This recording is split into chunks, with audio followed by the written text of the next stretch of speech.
Same old, same old. I don't know, no. Hello. We try something new. It's the most valuable thing. Fall off the cliff. Oh, the fool. Yeah, fall off the cliff. Anyway, hi. So today, I guess, am going to attempt, at the very least. Today we do the conjunction between Venus and Mars. Because why not? Because I already did the full moon Virgo. So, and then binary Pisces Virgo. I wish there was a Aksunate Virgo, maybe. Maybe that's what I'll just call them, Aksunate. I've already done Aksunate Virgo. Instead of the moon being there, we have a second sun. I don't know. I don't know what I'll call it. We'll see. If it needs a word, maybe it won't even be a thing past Pisces season, right? Maybe in Aries season, it'll just be full moon Libra energy. And it won't be a theme of why is the sun in two places at the same time? And then there's the full fall off the cliff. Anyway, I'm using a few decks. I'm using the Vice Versa Tarot. I'm using the In Between Tarot, and I'm using my Prime Muse Double Majors.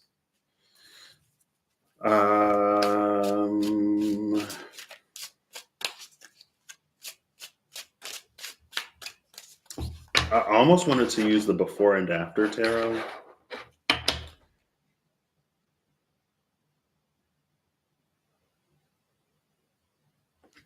But we'll see. I don't know what I'm doing today. I also had a realization. The black, oh yeah, because yesterday I was like, I don't know what's going on. I don't know what's happening. Like, I didn't expect this. And then today I realized that it came up in a reading, and it was the black egg. And I can't remember if that was, I'm pretty sure the black egg came out with the cobra, and the cobra was at the top of the deck when I pulled out the Wild Unknown Animal Spirits, because it was the light and the dark and the light. And with the cobra being the teacher, it was a potential for life to show us that what we thought we knew, we didn't.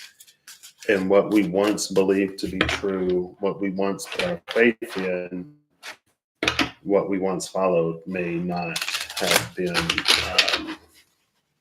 It got us as far as it needed to get us. And it may be time to switch it up and to see things from a clearer perspective and to potentially move forward in a different way. Maybe the same direction, but a different way. Maybe a different direction in a different way. Maybe we realize that we don't need to switch it up. You know what I mean? There's an array of experiences. And I actually did see the black egg next to the vulture, like when I was shuffling up the cards at the end. And I was like, oh, that looks interesting. I didn't like mention it. But I'm like, oh, yep, that's what that was. I guess I saw this coming. Anyway. But Patrick, how are you going to do this? That is an excellent question, my friend. Oh. There's a lot of Hierophant energy too. I mean, the Hierophant was the first thing that Pisces season was bringing, but it was bringing a Revelations Hierophant, not a Vitruvian Hierophant. The Vitruvian Hierophant is the Hierophant that hides things, is the Hierophant that's essentially more interested in the control that it has over people than actually like benefiting them. The Revelations Hierophant is like true Hierophantic energy. It's Hierophant that serves its purpose, that isn't interested in anything beyond it fulfilling its purpose. Is it really? Oof. I'm glad it's not snowing here. Sorry. It is like it dipped down to the 30s here, but no snow, thankfully. We got snow last weekend. Half of my last weekend was a snow day. My last 4-day weekend. Yeah, today is Saturday. I was like, is today Sunday? It's Saturday. Okay. Here's the back of the Hierophant. Here it is. It's the Nine of Wands. I remember the energy of this card coming out. I don't remember why. I remember mentioning the cave gate, the entrance of the cave, and I was like, it's giving me the Nine of Wands and the vice versa tarot, but the back, like the person that's waiting at the cave.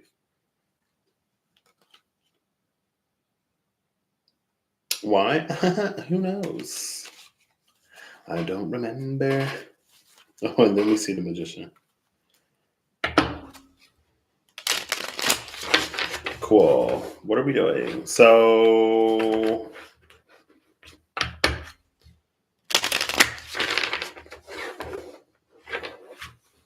oh, now I see a title card.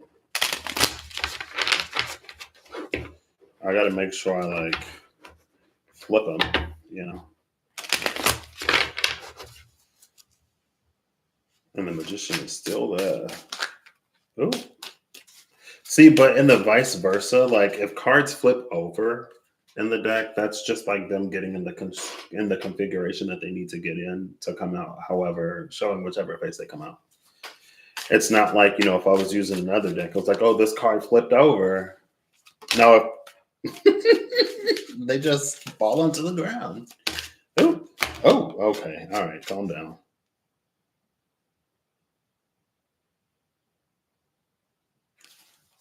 But now I see the Emperor, and I'm like, oh gosh. There's a part like if I was using, I don't know how I want to do this. I kind of love the idea of going down the kings and queens of the elements, like, and the emperor, empress. Like these are the minor aspects of emperor, empress in these different arenas. This is those all together.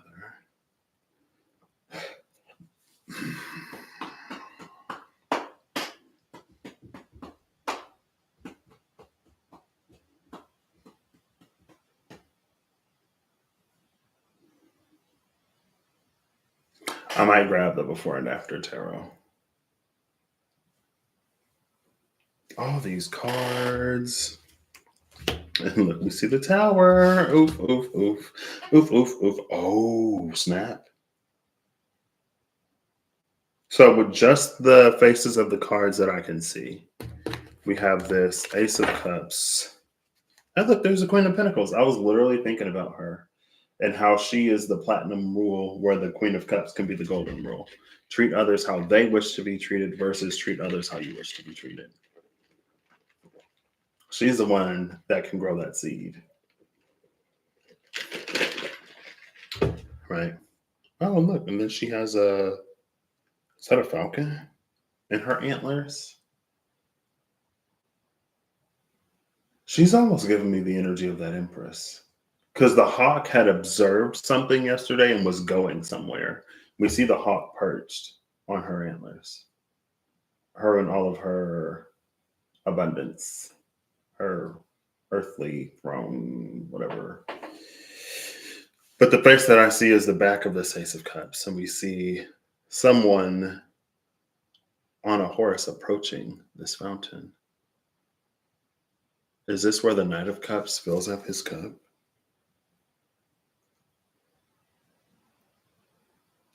What's interesting though is this is almost giving me Hydra. Like these are giving me Hydra. They look like the Hydra, the heads of the Hydra, especially in Disney's Hercules. And she's standing on that would who what was her name? Was it Cersei? I was like, it's not Cersei. I don't think it was Cersei. It might have been. There was the woman that had like the ring of dog heads or something around her. I felt like it was a sea monster.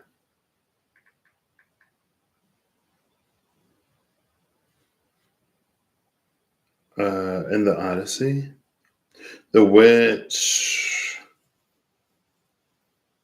No, I feel like Charybdis, maybe. I think I'm thinking Charybdis.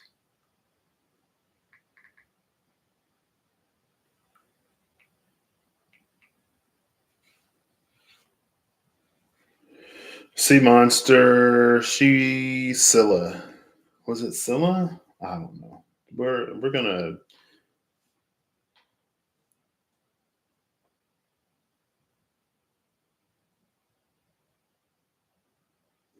the idiom between Scylla and Charybdis has come to mean being forced to choose between two similarly dangerous situations. Charybdis was a sea monster. Apparently, the theme of sea monsters is coming out. The sea serpent came out again yesterday too, didn't it? First, it was the one that went after Andromeda, and it just meant sea monster. It also starts with a C, I'm pretty sure. Excuse me. There was the king, and I confused him with the sea monster. I don't remember. Hey, Janelle, how you doing today? Oh, thank you. I appreciate it. I think it was Scylla. Yeah. Okay, it's looking like Scylla. In Greek mythology, Scylla is a legendary monster who lives on one side of the narrow channel of water opposite her counterpart Charybdis. The two sides of the strait are within an arrow's range of each other, so close that sailors attempting to avoid Charybdis would pass dangerously close to Scylla and vice versa. Scylla is first attested in Homer's Odyssey, where Odysseus and his crew encounter her and Charybdis on their travels. Later myth provides an origin story as a beautiful nymph who gets turned into a monster. Book 3 of Virgil's Aeneid associates the strait where Scylla dwells with the Strait of Messina between Calabria, a region of southern Italy, and Sicily.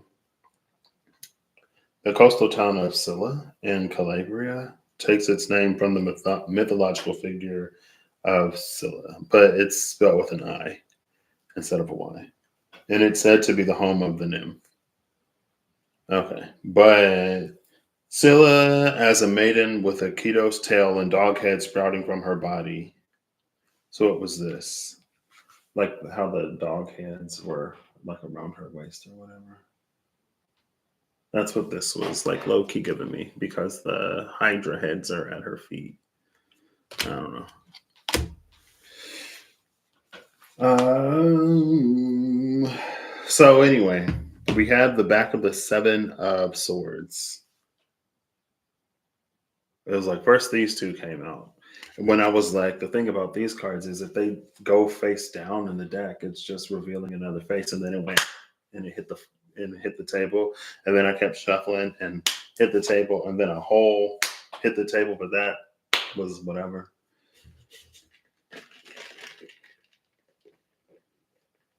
Oh wow. Sorry to hear it.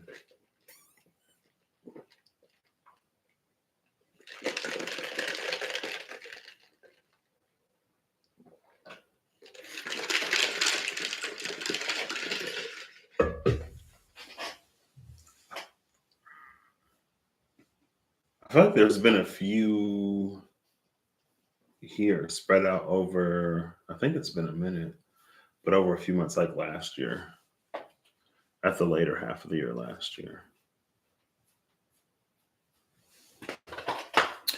So we have the Seven of Swords, and then the Tower, which is in 16/7. And then we have the Emperor and this like whole stack of cards. But it's like the Emperor is looking out, and then we see the Tower happening on the Seven of Swords energy.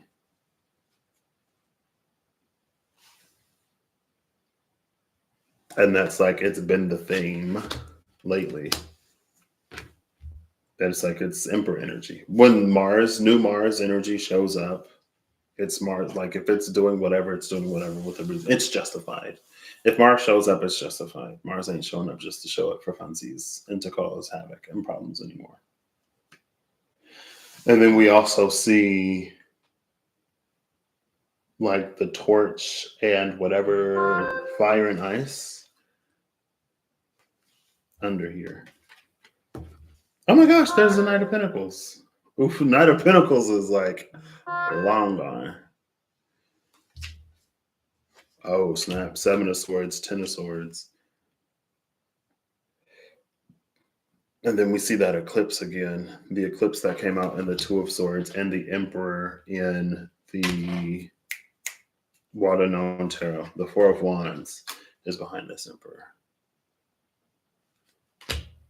So anyway. And the Tower is... Oh, I was also going to maybe do that. Look before and after the Tower, Death, and the Emperor for Mars, and then Justice, the Empress, and the Hierophant for Venus. We'll see. Oh, look, and then there's the back of the Hierophant again. What's up with this? The baby has a key. What's up with this? That's funny. What's up with this Hierophant? But that was from Pisces season. What is that Hierophant? One of the queens just flipped over. The Queen of Cups looks like. The Devil just flipped over.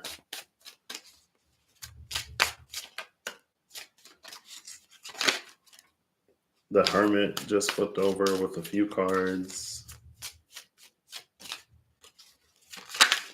Who was that? The Fool almost flipped over. I hope it turned the rest of the way. Well, there she is again. No, it's that Knight of Pentacles again. With the Nine of Pentacles? Okay. I was just trying to shuffle this deck. All these are shuffled.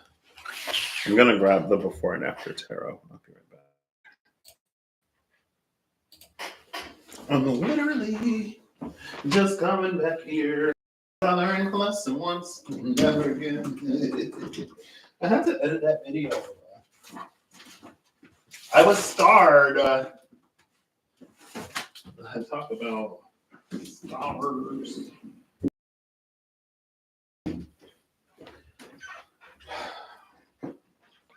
Oof. All right.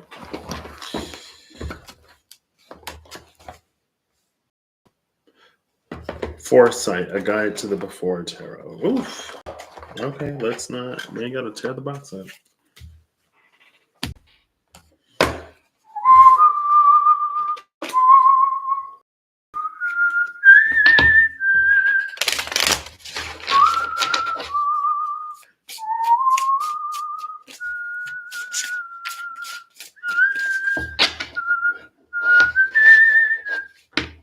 Six of Cups, Ten of Cups. The Ten of Cups in the before tarot is almost a no rain, no rainbow. This is also the Eight of Cups. It's not the Six of Cups. We've been seeing the Eight of Cups lately. Because there's been an energy of like the water that flows from the star and the vessel that it fills, or where the waters from the star go. And you can see it's like, rainbow. It's going to fill those cups up. We also saw the rainbow in the Six of Swords yesterday in the Water Known Tarot. Six of Swords, Father of Pentacles, Eight of Pentacles. The Two of Wands and the Seven of Swords just came out. There's that Seven of Swords again. Two of Wands is it Mars in Aries? Sun in Aries. Either Mars or the Sun, I don't know. Bottom of the deck is the Nine of Swords.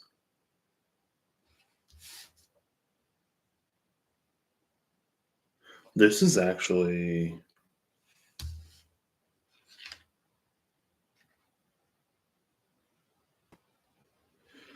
This is reading a little different because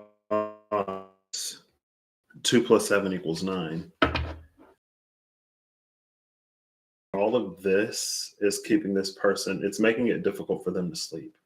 So this Seven of Swords feels like it's taking some of these swords to ease a mental burden.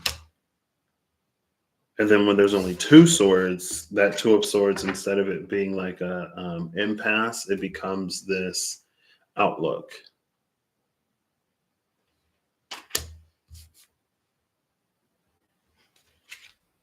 High Priestess, another 2.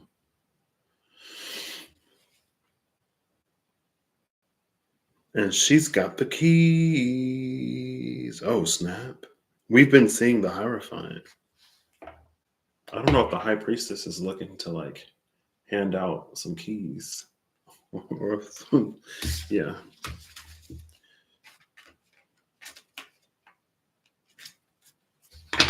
Interesting. The 7 of Swords in the Tarot Apocalypses has a more positive connotation for me. It's when we lose something but gain something much better. But in order to gain, it's like something is taking the place of something else. And that something else is something that we want.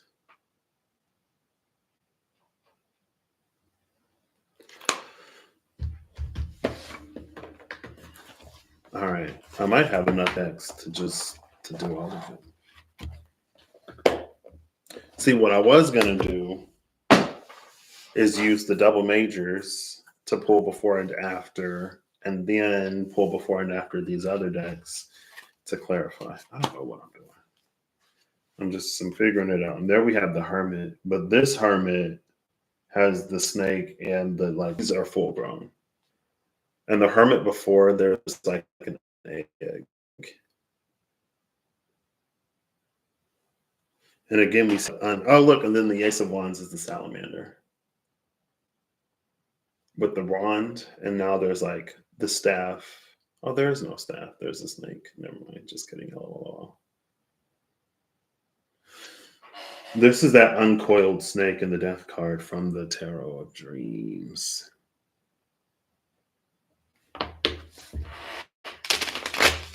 Which may be an ability to delineate something. So, yeah. It's because things are getting harder and harder, I guess, in a lot of places. And the world is... There are certain truths that we now see. It's almost like it's harder to avoid truth in the world now, especially truths that are uncomfortable. And so it makes things look darker, but I mean, they've always sort of like been like that. But now there's also so much information. Some of it intentionally false and misleading. And it's like,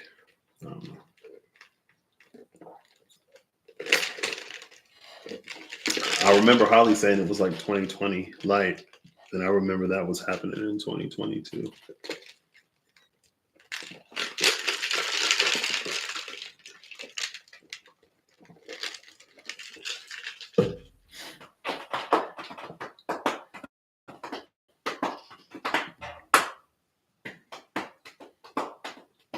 I got 5 decks.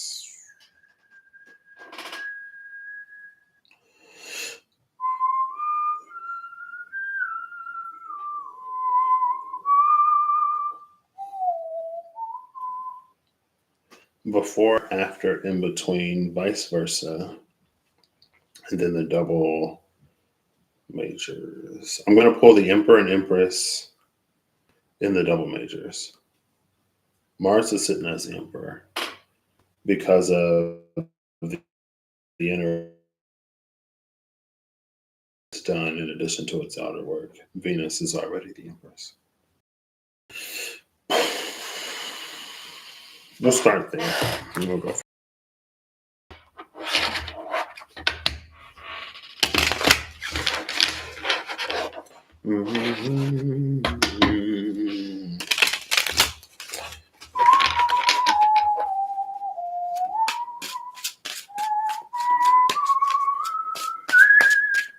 Yeah. And unfortunately, sometimes the way that others speak to and of us becomes the way that we speak to and about ourselves.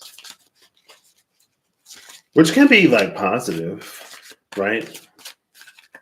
Like if everyone tells us that our hair looks amazing, then we'll think, oh, like maybe my hair does look good. But on the other side, it can be hard to combat the narratives of others because we think that if everyone casts me as this character, then it must be who I am. Sometimes it is, sometimes it isn't.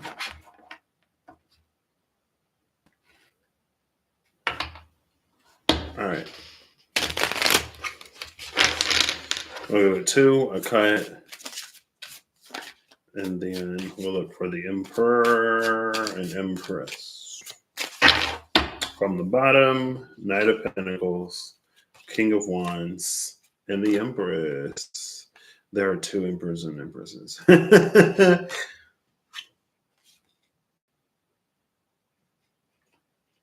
I knew that, and then I forgot that, but I did know. King of Wands, the Empress. Ooh, she's giving me Durga a little bit. And the Page of Wands, King of Wands, Page of Wands.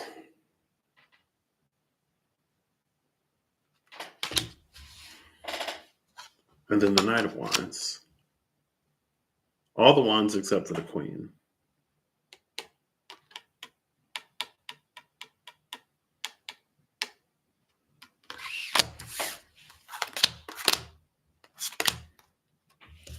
So with the other Empress, we have the title card. I can't remember if there are multiple in this deck. And the Star. See, here's another star, just like the star in the Tarot of Dreams. Here's a star that pours both jugs into the same space. Oh, look, and then there's the Peacock. Peacock has been coming up a lot. Both of them get poured into the same space. So here's the second Empress.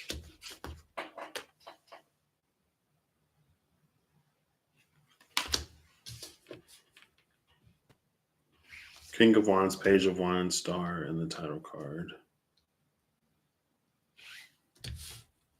We find both Empresses, all of Venus before any of Mars. And Mars is like out there doing stuff. Mars is busy.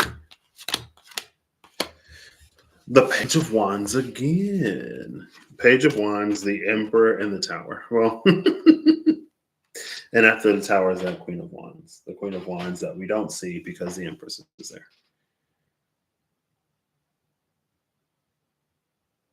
There's Mars in the Tower again.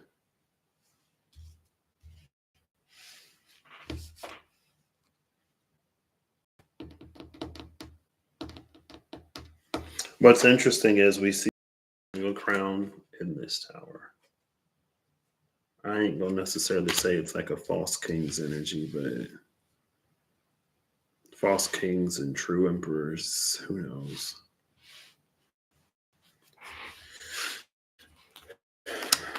One more emperor.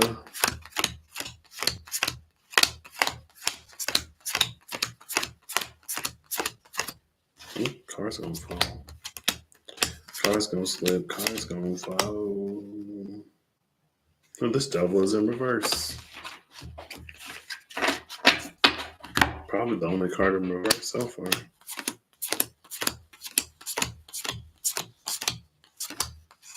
Here we go. So the second emperor, the Knight of Swords, the Emperor, and the Moon. And then there's the other Knight of Pentacles behind the Moon.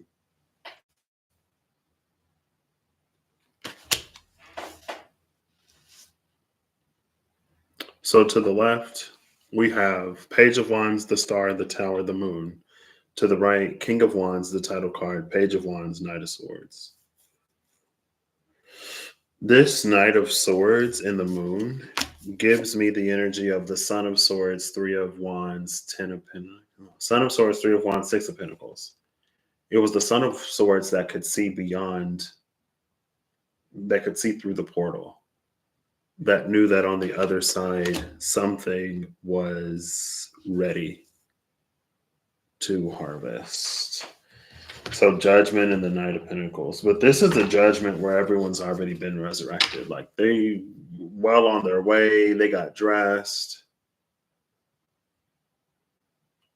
Judgment also came out twice, I think. Or was Judgment the second card from the top of the deck in the conversation where Mars was approaching Pluto? There's a lot of judgment there.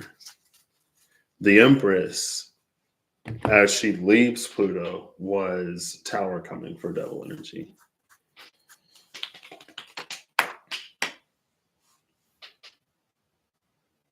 It was like Death and Judgment was Mars, and then the Tower was Venus. I guess the Tower and the Devil was.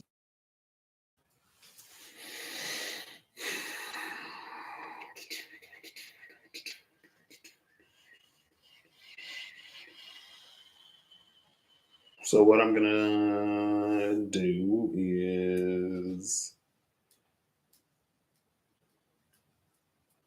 I don't want to do this. Oh, I have 4 decks, and I have 4. I'll just do it like this: 4 decks, 4 pairs of cards. So for the first Empress, I have the Vice Versa Tarot. So for the Empress, it's vice versa and in between. There's the 2 sides, and then there's energy in between as something transitions from one energy to the next. For the Emperor, I have the Before Tarot, and then I have the After Tarot. And I'm going to use the cards as clarifier. So here I'm going to pull Before and After the King of Wands. And it's interesting because one version, the King of Wands is at the top of the deck already looking at me. For curiosity, I'm going to shuffle it, but for curiosity's sake, we have the King of Pentacles under that King of Wands and the Two of Cups under that. And we see their face. We see their faces here instead of like their backs.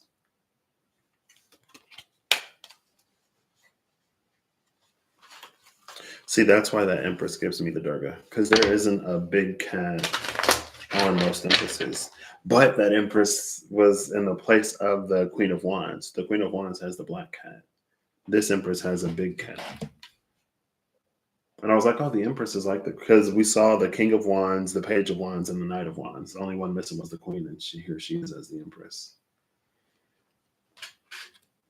It's also interesting that she has a cat instead of like a salamander. You know what I mean? Okay. Ooh, who was that? The Moon. The Moon just flipped over with, oh, snap, the Page of Wands on the side of the Phoenix.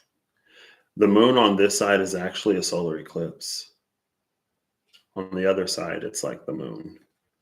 This side, it's the solar eclipse. The solar eclipse and that 10 of Swords that we saw in the 2 of Swords and the Emperor before. But it's like in the solar eclipse, this Phoenix comes to life. I don't know. And then there's the Tower.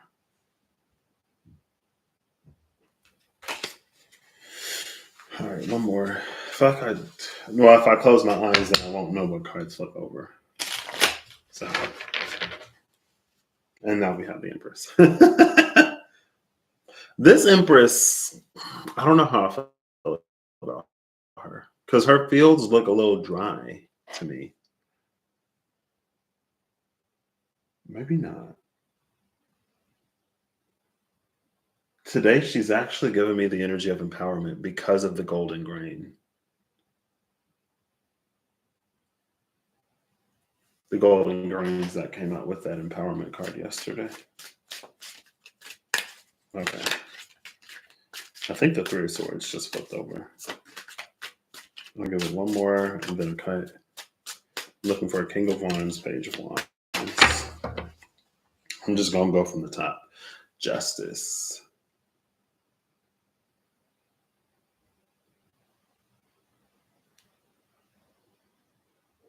Is that Isis on the... Is that goddess Isis on the mural?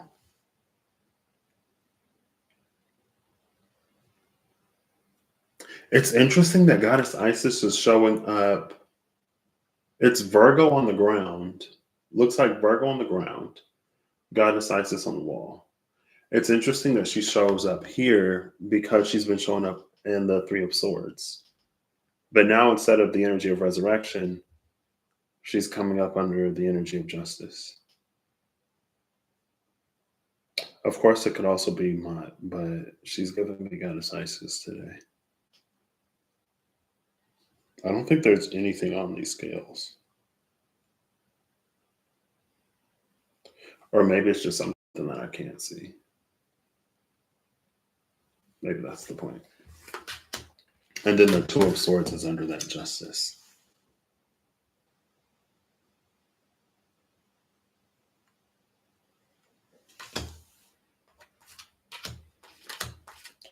Who are we looking for? King of Wands, Page of Wands. That was the Page of Wands that we just saw, by the way. That was with, what was it? The King of Wands was there. The King of Wands and the Page of Wands were both there. It was Page of Wands, Tower, some other card. I've already seen the two significators for this, but I wasn't done shuffling. So I didn't even catch that was the Page of Wands. That's one of the cards I'm looking for. Oh crap! I got the Back of Thrones.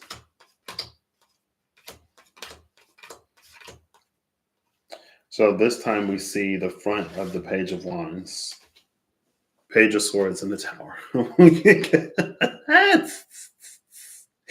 Woo, goodness! Why is Tower energy so heavy around Venus right now?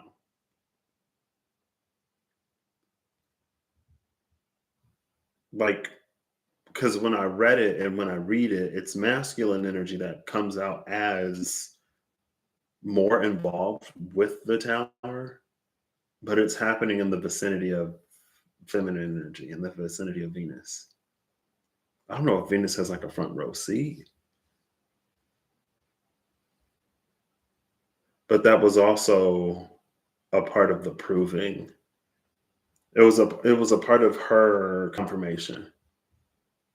She validated her own intuition and discernment. It's confirmed externally.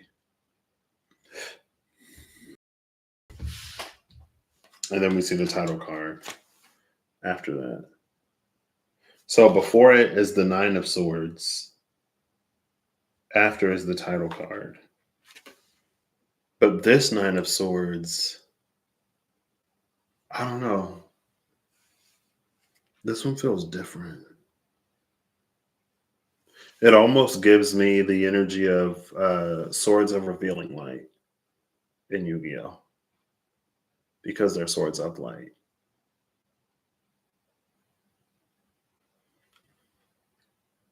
And title card on the other side.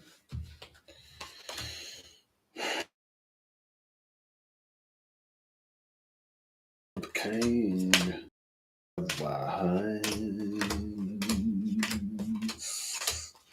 Remember looking for the King of Wands. The King of Wands.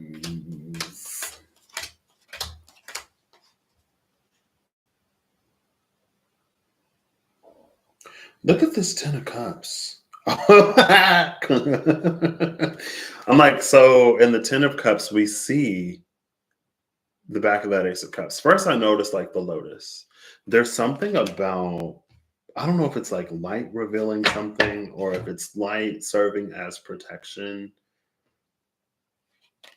Because I don't know, something about the swords and this Nine of Swords feels resonant to that Lotus. And they're both glowy. Maybe it's that binary star energy, because the sun will push shadows one way, but now there's a second light that pushes the shadow back.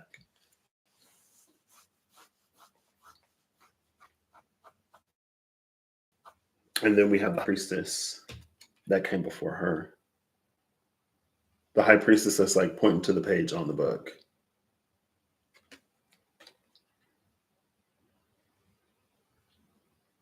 Also, her curtain is open.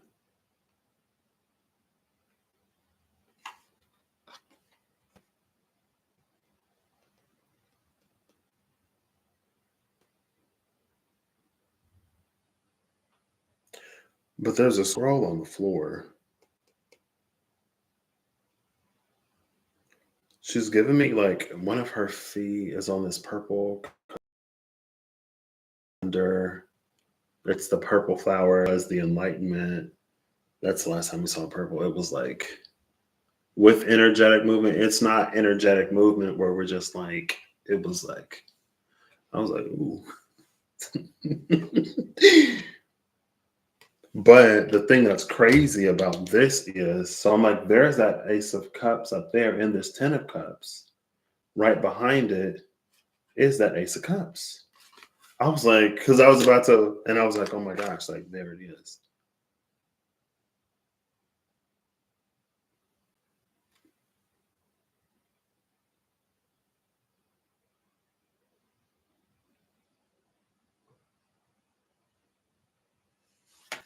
The curtain is open behind the high priestess, so we see like the void of space, and that's where this Ten of Cups, Ace of Cups, like we see the stars, we see the night sky in both of these.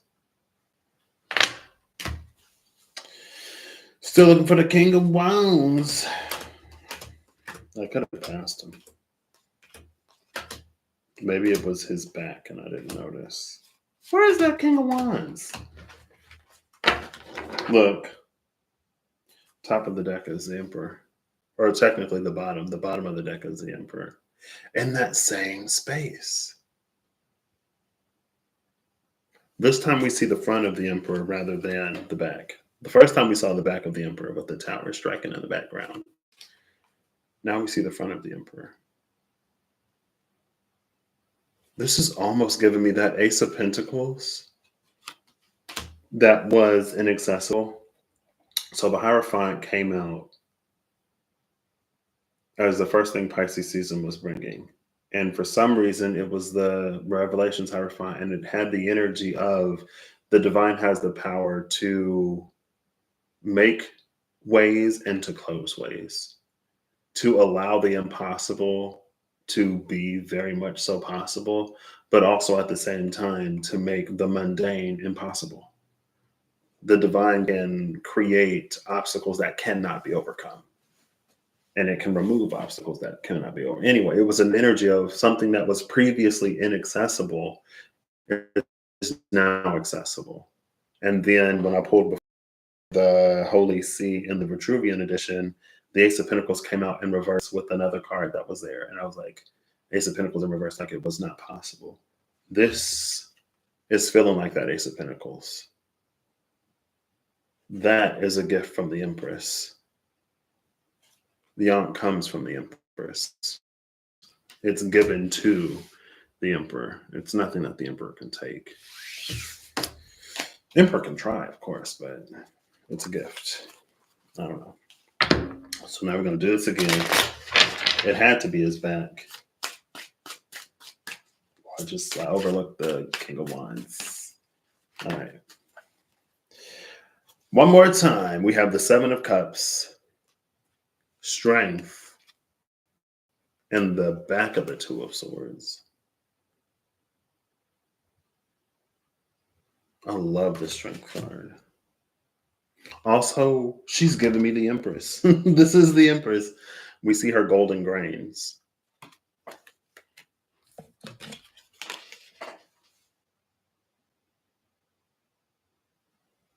She's facing off with the devil. The devil that she said no to. because the devil energy tried to get her before, tried to get Venus when Venus was told to pick one pentacle. She was like, my intuition is telling me to tell you no. So that's what I'm going to do. I'm going to trust my intuition. Now, we just saw strength come out, and it was next to the sun. It was strength, the sun, Eight of Pentacles, and then the Emperor and the Dreams Guide to her. When I was looking for um, binary Pisces, Virgo energy. Now we see that strength card again. It was the healer before, because I was like, this is that, like, there's some Aries, or there's some Leo, Aquarius, like all of the energy is in Aquarius, but the presence of Leo is there too. There's some Leonine energy in the Aquarium mix. In the strength card, she's facing off with the devil. She's like, yeah, nah.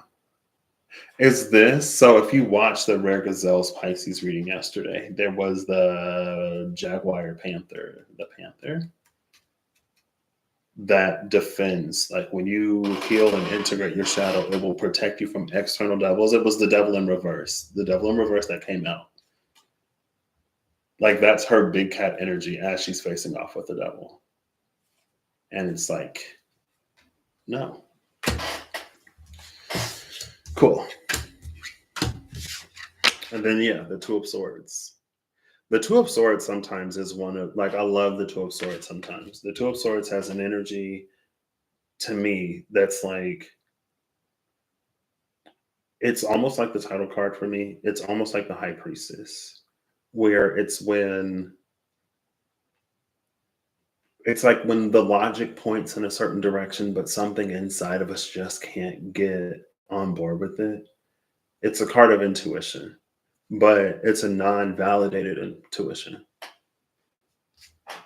So the external world is saying something that the intuition is not saying, but there's a nudge, there's a feeling that like you should listen to your intuition anyway.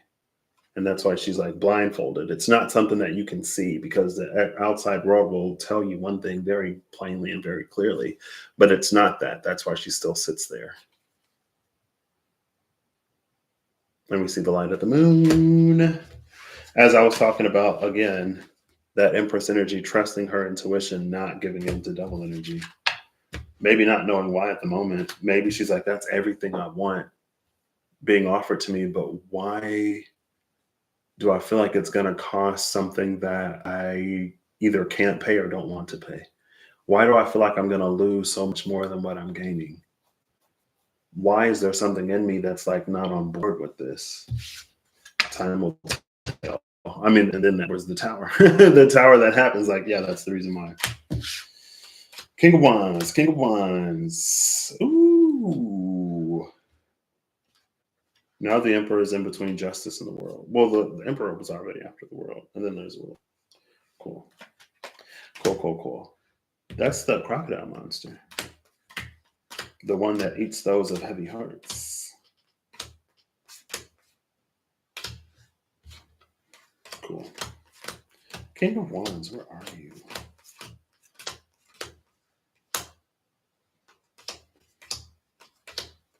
What art thou?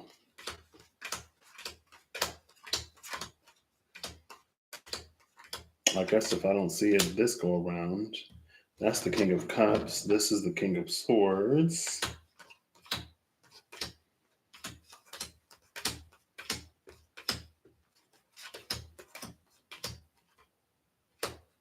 Here's the King of Wands.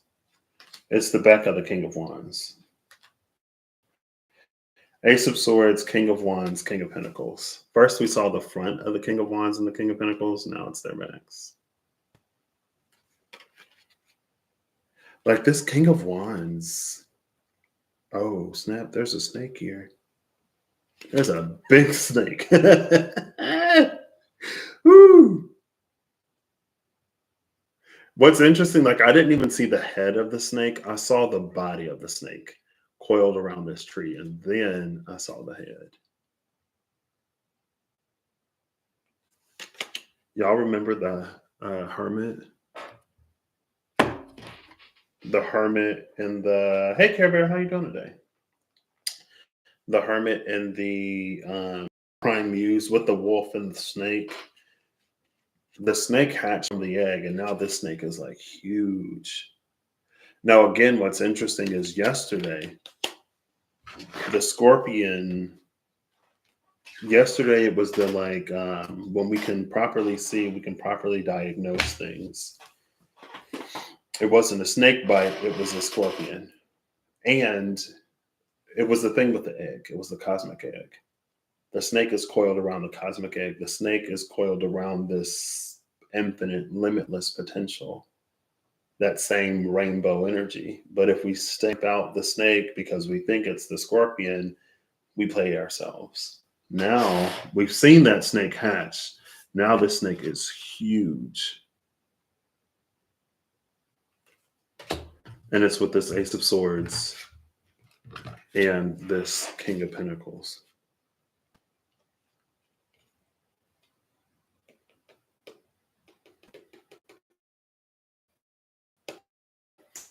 And clarifying that Empress.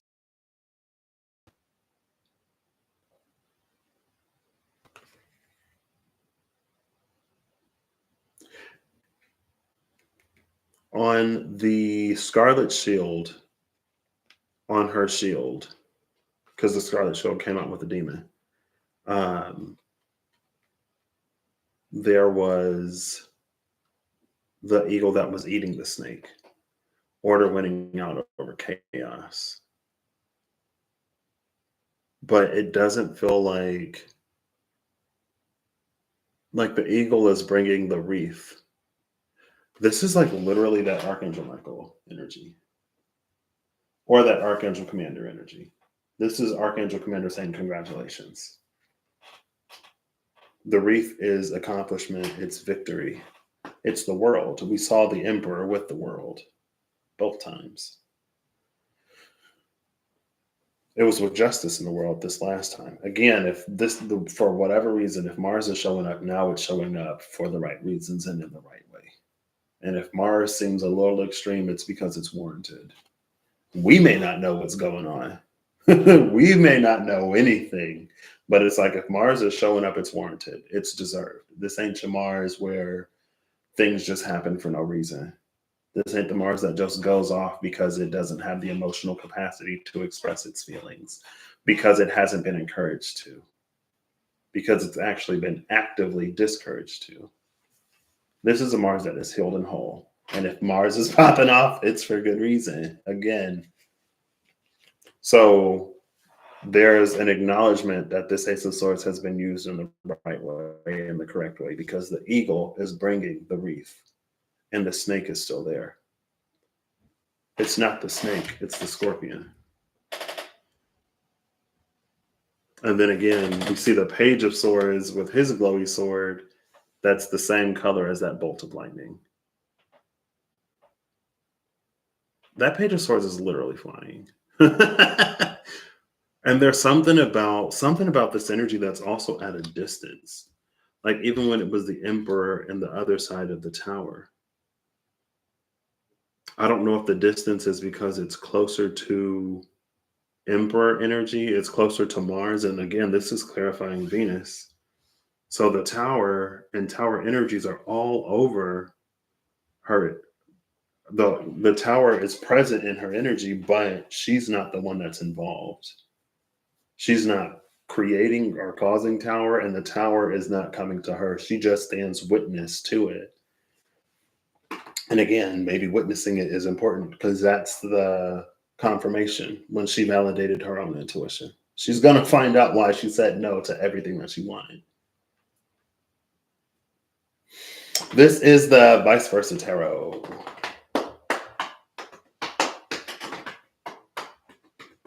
Shivalingam.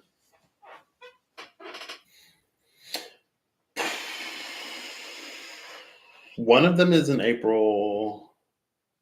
I think the solar eclipse is in April. Because I'm seeing ads for Come visit our city for the solar eclipse. We're in the path of totality, 4 whole minutes. I think it's April. Yep. So we have, and then there's that Hierophant again. The Two of Cups and Temperance is before the card before and after the card after. Before the Ace of Swords is Temperance. After the King of Pentacles is this Two of Cups. And then again, we see that the Fountain. It's interesting that in all these cards, in the front, you don't see the Fountain. Every time we see this Fountain from the Ace of Cups, it's this side. The front side of the Ace of Cups is different than the back side. We were shown the side twice. We were shown the side of the Ace of Cups that it appears in.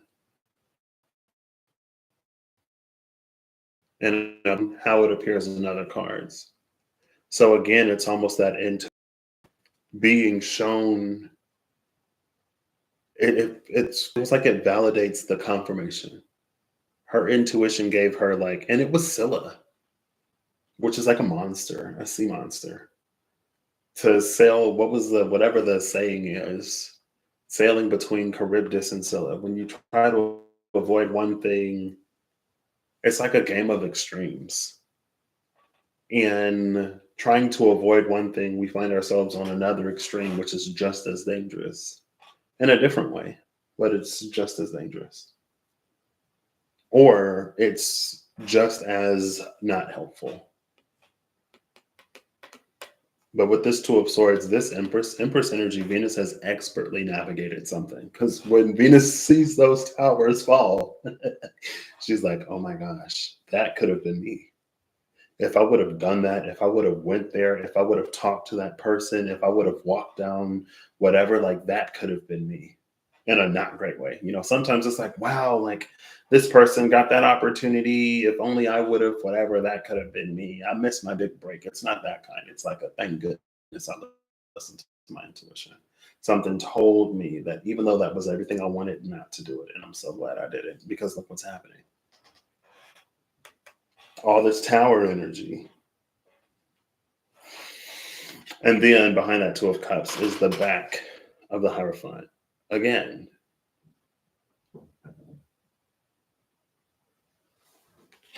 and every time I've seen this Hierophant, it's never been the face of the Hierophant. It's always been the back of the Hierophant, where the baby has a key.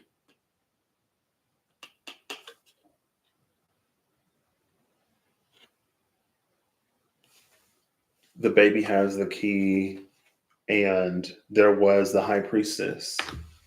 The High Priestess and the Double Muse. It was the face of the High Priestess that it was the face of the High Priestess that had the keys. She had the keys to give to somebody. She had the keys and then a whatever. She was looking for a new Hierophant, maybe, I don't know. And then this little baby has one of the keys. Cool. Love it. Also, we see that universal Mercury. Or we see Mercury. She's pouring from one cup into the other. We see the growth. I don't know. Temperance has been making appearances all over the place as well lately, too. She ain't really saying nothing to me. Well, maybe there's the cup of gold and the cup of silver, just like how there's the key of silver and the key of gold. Right on the front, you can see both keys, the silver key and the gold key, the sun and the moon. The sun is pouring into the moon, and the sun always pours into the moon.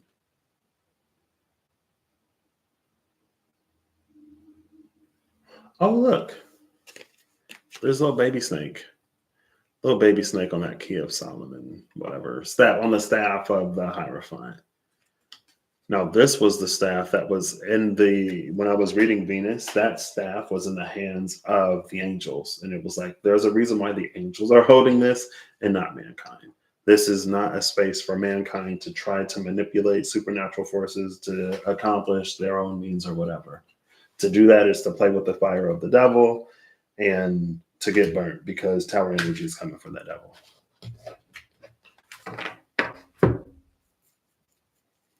But now that the baby has the key and the snake is full grown,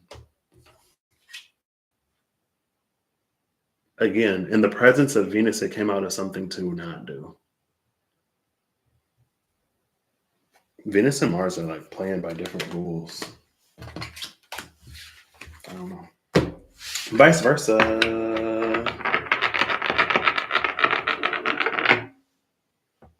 Eve! Where's the snake wrangler? There. How are you doing, Eve? I'm doing all right.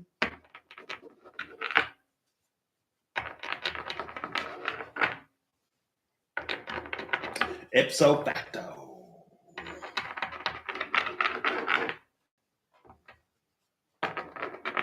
I love this deck too. I don't use it often, but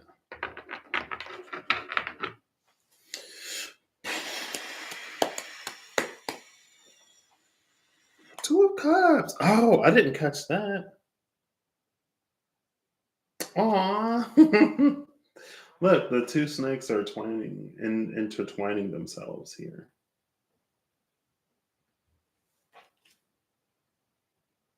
It was the front side of the Two of Cups that we saw. But they're even doing that in the front side.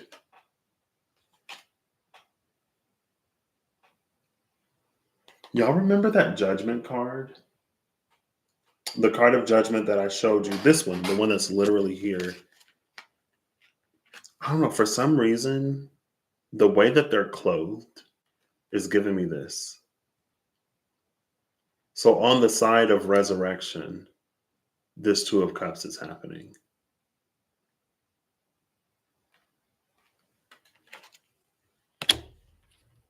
Which again, it's almost that energy of like things being possible, things being made possible that weren't before. Because the Two of Cups comes after Judgment.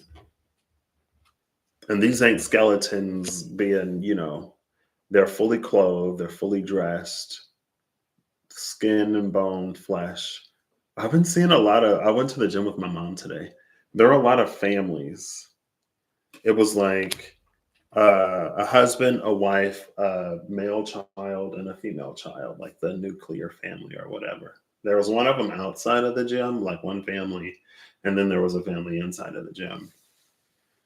And then for a second, I was like, is that the same family? And then I was like, no, because the other kids were like children, and these kids are like teenagers. Anyway, it's fine.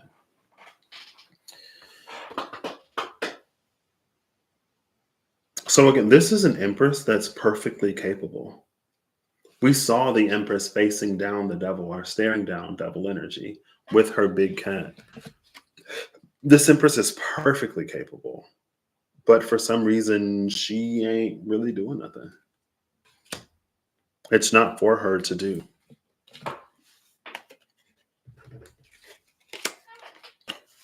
She came out between the King of Wands and this Page of Wands is. This Page of Wands looks like it's about to like hop on to this wand and like take off. Like if it were a broom and the Page of Wands was a witch.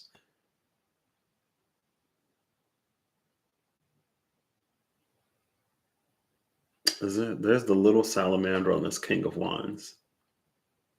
But on the King of Wands on this side that we see, that's big snake energy. I didn't even talk about this King of Pentacles. Maybe all of the fruits behind the throne is like an internal abundance. We see the beast of burden there. What I like about seeing the oxen in this King of Pentacles, it makes me think of the Ten of Wands. And in the Ten of Wands, it's like you have a beast of burden. Why are you not using it? Like, why overburden and overtax yourself when like you have help right there? So it's like the help is there if this King of Pentacles needs it. Like he doesn't need it because there's no Ten of Wands here. But if he did need it, it's there. Cool. Now, the next part of this Empress energy is the title card and the star. And again, this is a star that pours both jugs on the same spot, which is an interesting energy in and of itself, especially to clarify this Empress. It's almost like because devil energy. Wait, what? There's an ice cream truck going down your street in the middle of winter. Somebody said that somebody said that it's like somebody told their kids that if an ice cream truck is playing music, then that means it's out of ice cream. Probably because they got tired of their kids asking, but like that's a cruel thing to do, isn't it? Anyway, it's fine.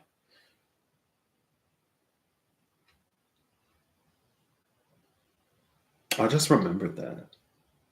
I can't remember if like I saw that on Facebook or if somebody was like telling me that somebody told me about it or if it was like YouTube.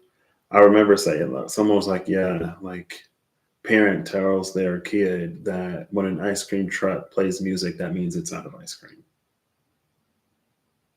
So something that's supposed to like signal like, hey, I'm here if you want ice cream, come get ice cream. Now that child is like, oh, they're playing the music, they don't have any ice cream. Anyway.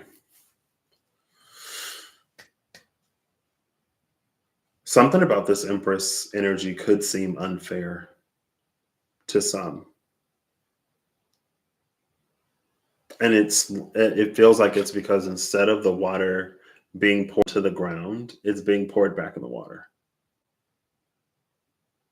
Instead of it being like one in one, it's like maybe an energy over here, like, wow, like the star isn't pouring out over here. Well, it's like you already got your payout from devil energy. You took it early, right? You didn't want to wait. You were entitled to whatever you felt entitled to. So as soon as it came along, you just took it. And now there's a tower. And it's like, well, if I would have known, I would have waited. And it's like, would you though? For one, it's like, would you have waited for real? And for two, it's like, well, your intuition told you, your discernment told you. You just you wanted the easy. So it is what it is.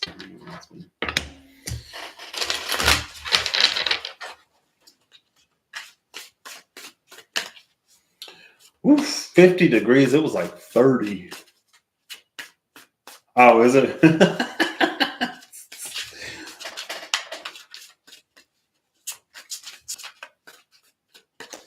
Even Texas isn't immune to that Midwest crazy weather.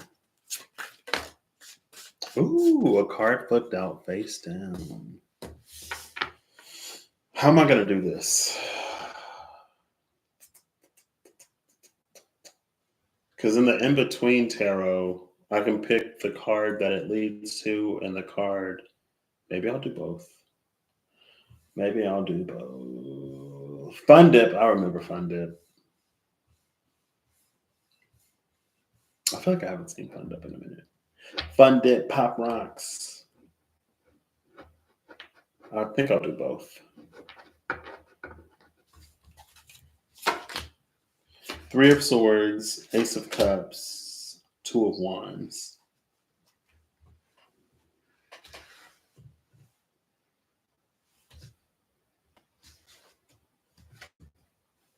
Oh, look. That's like that two sun energy. Love it. Cool. Thanks. Here's the sun and the moon. The moon on one card, the sun on the other card. Here's a card with two suns.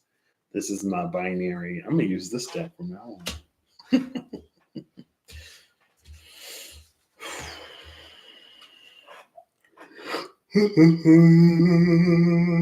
Excuse me. Who am I looking for? The title card and the star. Okay.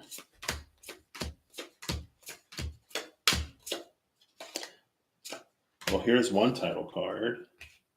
One title card is the King of Swords. Here's another king. The King of Swords and the Seven of Pentacles. And the Seven of Pentacles are signing a bill of human rights or a petition. Yeah, they're signing a bill of human rights. I think there's two title cards in this deck. Yeah, there's another one.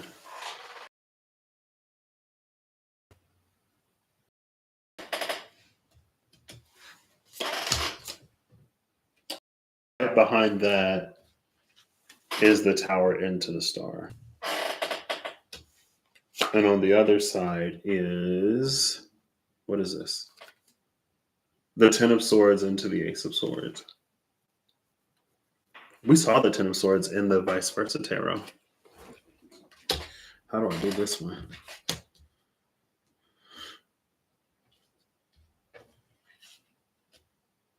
Oh, the Ace of Swords is also up here on another side of the King of Wands.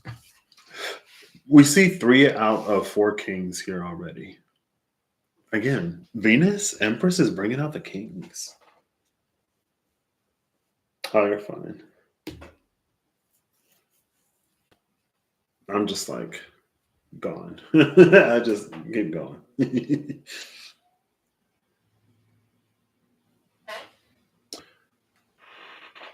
Again, in the Rare Gazelles Pisces reading, it came out yesterday. The Ten of Swords and the Ten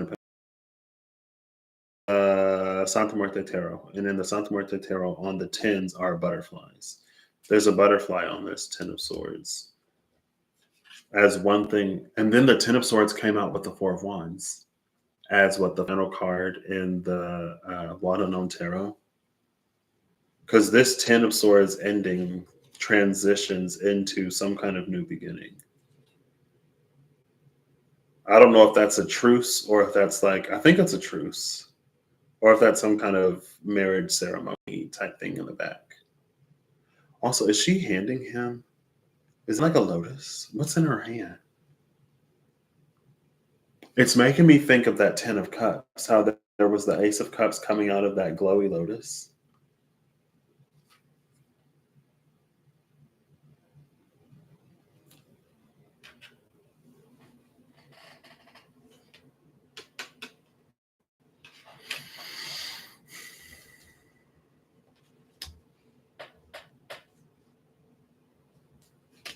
Something is shattered here. I cannot separate these because they all came out together.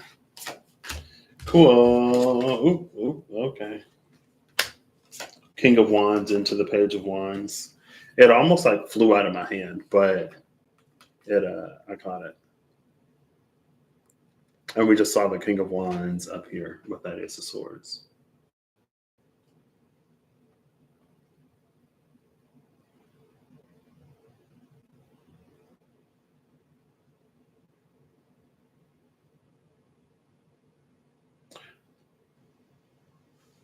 It's interesting that they're heading this way and everyone else is like lined up to go in that direction.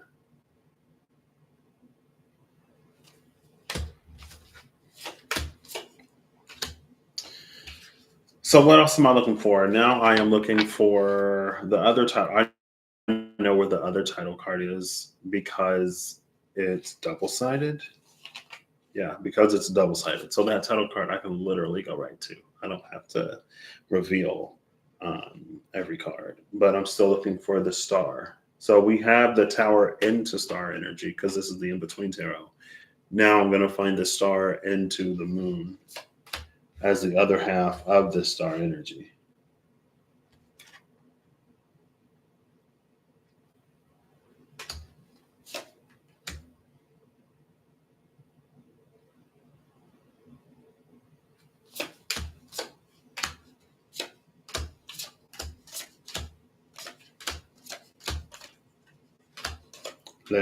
Oh, and there it is. Queen of Cups into the King of Cups. So we don't see the actual, like, this isn't the King of Cups into the Page of Cups, but this Queen of Cups transitions into the King of Cups. and the king is the focus on this card. So we see, in essence, the King of Cups, King of Wands, King of Pentacles, and King of Swords as I'm clarifying for Venus.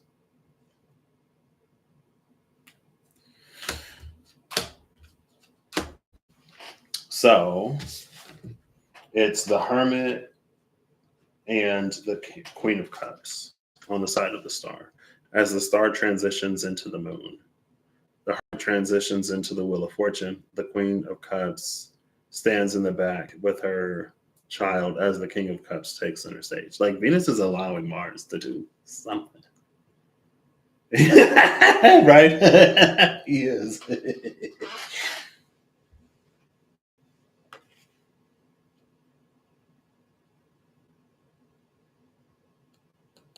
Didn't the Scarlet Shield also have like a headdress? Because it was the eagles. It was the birds. The eagle that devours the snake, order winning out over chaos. I think she did, because I feel like I mentioned it.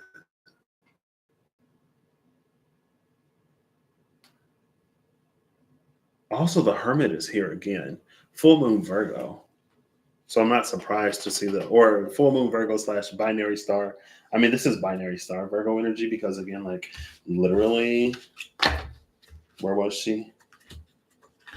The third card with the two suns. There's Hermit. But instead of it being strength into the Hermit, it's the Hermit into the Wheel of Fortune. This is a Hermit that has completed anything and everything that it needed to do. And now it's like it collected all those pieces in the dark.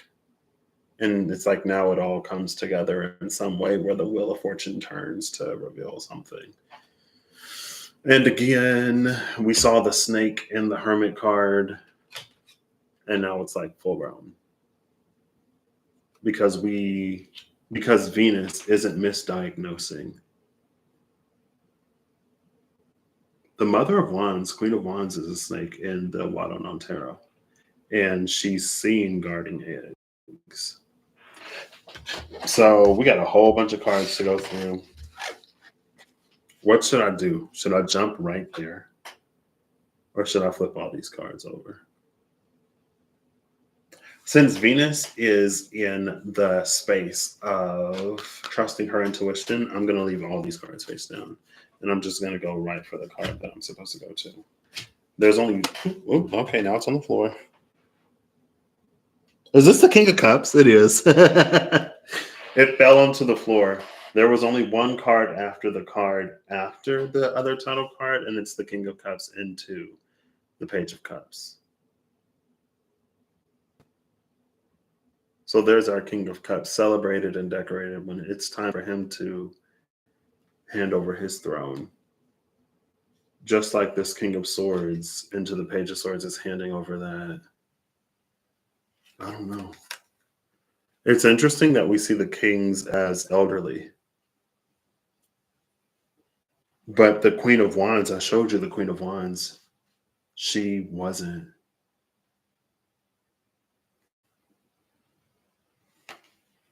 Cool. Before the card before is the Eight of Wands into the Two of Wands, which may be a precursory binary star energy. Like this would be the sun, the torch in the hands of the divine.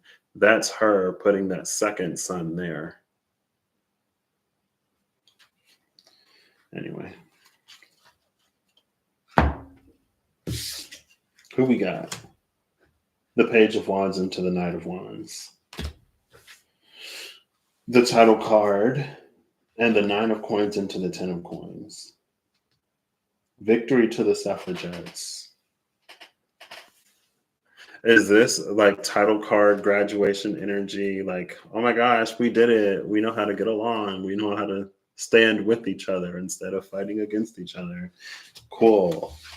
Now Venusian energy can really be present. You know what I mean? Tarot of the Abyss is amazing. I do not have it. I had it, but I gifted it slash did a deck exchange with Rob Kenobi. So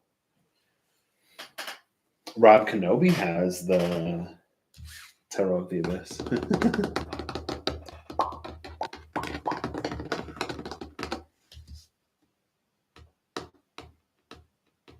It's also interesting that like the Page of Wands has graduated.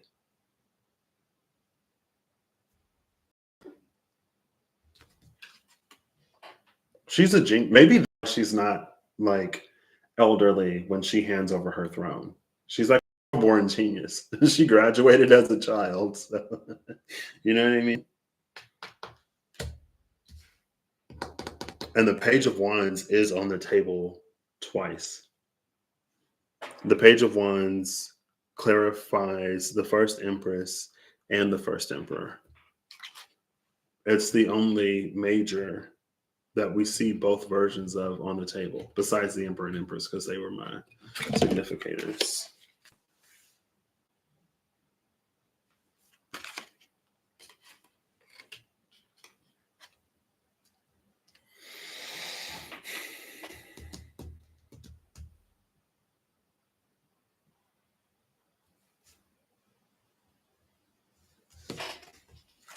The card that was face down, it's the Hanged Man into Death. How do I? Who is this? The title card. So this one is over here. So on one side we have the Queen of Cups into the King of Cups and the Hermit into. Also, the King of Cups have been like a pairing that have been coming out. Then we have this inseparable mix in between them. On the side of the star, the Ten of Swords and the King of Swords. And then on the side of the title card, the Ten of Swords and the Seven of Coins. Interesting that we see the signing of the Bill of Rights on this title card, and on the other title card, we have victory to the suffragettes. We have them in that space of having those human rights, but championing human rights for more than just themselves, championing human rights for many people, different people, because we're all human, and that's what human rights are for humans. You know what I mean?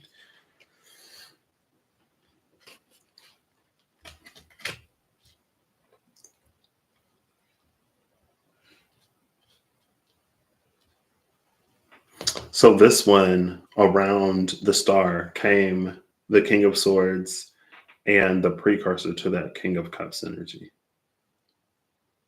And again, before the King of Wands is a significator, but the King of Wands brought out this King of Pentacles. So it's almost like what? I don't know. I was going to say there's something gathering around the fire of the King of Wands.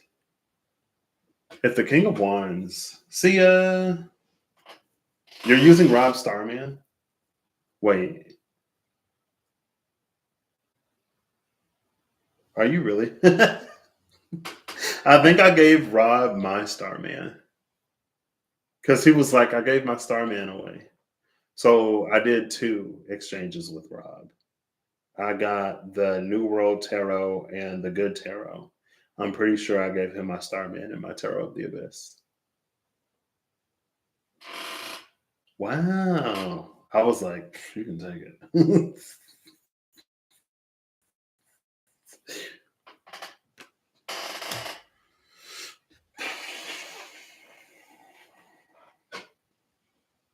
Oh no.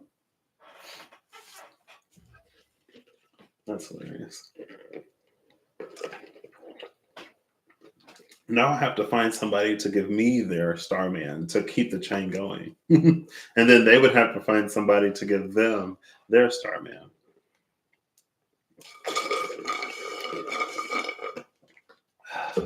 Excuse me.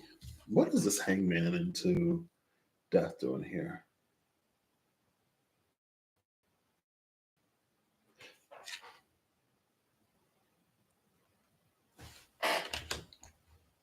Do you see this?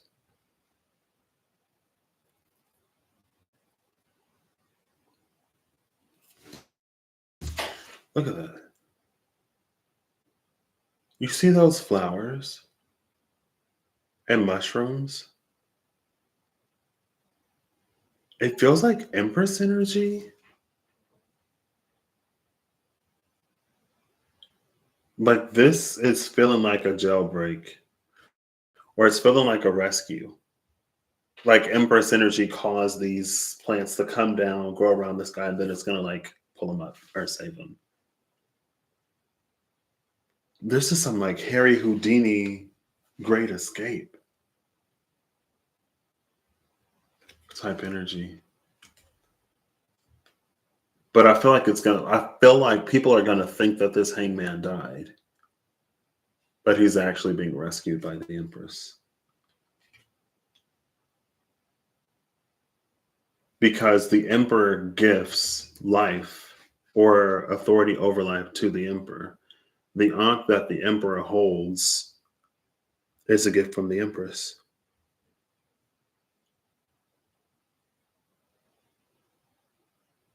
But this isn't an empress that like falls for the potential of Mars, or this isn't an empress that like reaches out to a Mars masculine energy because she doesn't like want to be alone or whatever. And it's like there's nothing inherently wrong with that, but when the Empress does that, she becomes a lot more likely to tolerate things that she knows that she shouldn't tolerate. That's why Mars is in the space of proving. And then she's like, okay, you pass.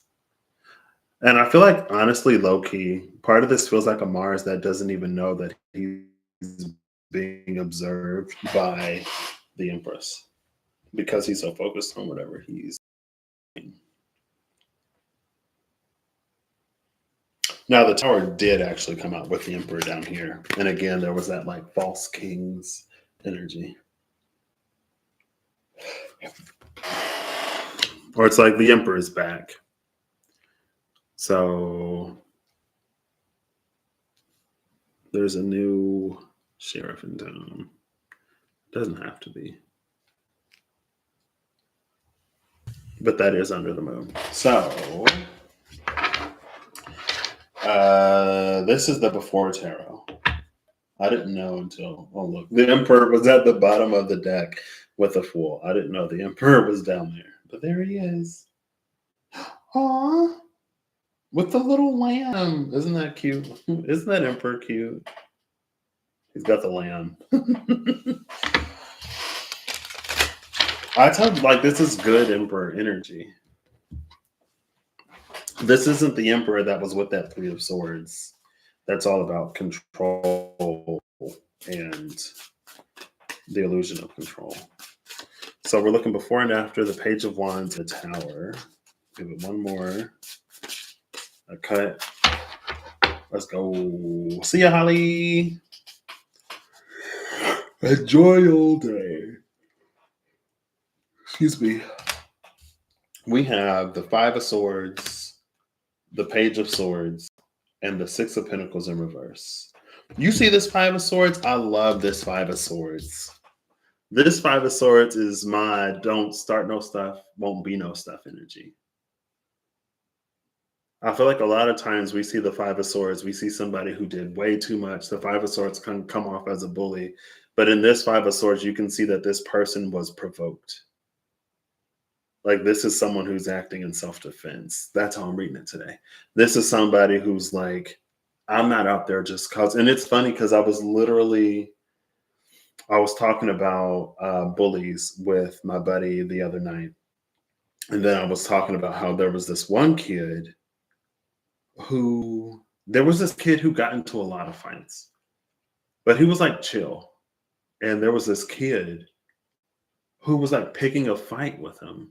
Like this, there was this scrawny little freshman who was in a fight with this. He might have been like a junior at the time, who was known for like he's the guy you don't want to mess with, and he was picking a fight with this guy for no reason, and the guy wasn't giving in, And he was like, "What? You scared, huh? You scared?" And I was like, "Nobody is scared of you. No one is intimidated by you. We don't know what you're on today. Calm down." But it's a card of being provoked. Now in real life, the guy didn't. The guy just like laughed it off, and he was like,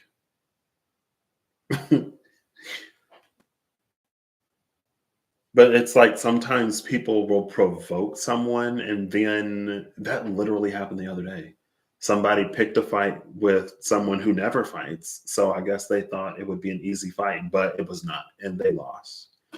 And then they spun this whole tale about how the other person like went at them or whatever, but there was like video evidence proof of the one who claimed to be a victim actually provoking and starting the fight. A fight that they thought they would win, but they didn't. That's again the story of this Five of Swords. And then we have the Page of Swords again. We saw the Page of Swords up here with the Tower on this Page of Wands. And the Page of Wands is another card we'll be using to clarify this Emperor. We saw the Page of Swords with the Tower, with this glowy lightsaber tower sword that can produce lightning bolts. That's a force power, right? I mean, I think lightning is for the Sith, but I don't know much of anything about Star Wars. Besides the fact that every other time I go to Planet Fitness, it's on TNT. And it's the same. I always catch the same. They're about to like Luke. It starts with Luke training in the Millennium Falcon before they go rescue Princess Leia. It's him with his lightsaber and that little thing that's like whatever. Just got galactic interference. What is galactic interference? What is that? You can keep that. Okay.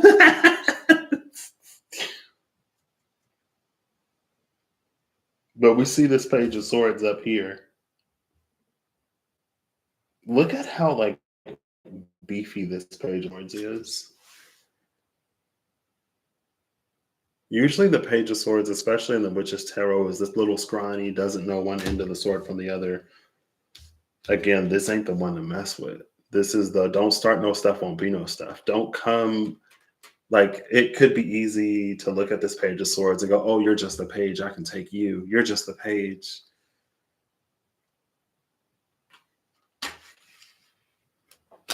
Oh, I'm not even taking these. These just for 3 cards. And then the Six of Pentacles is in reverse.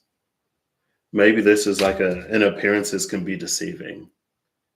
Because with the Six of Pentacles in reverse. Because it's a page, we would expect it to be as a page. And if we think ourselves knights, the screen would, ew, that's gross. That sounds horrifying.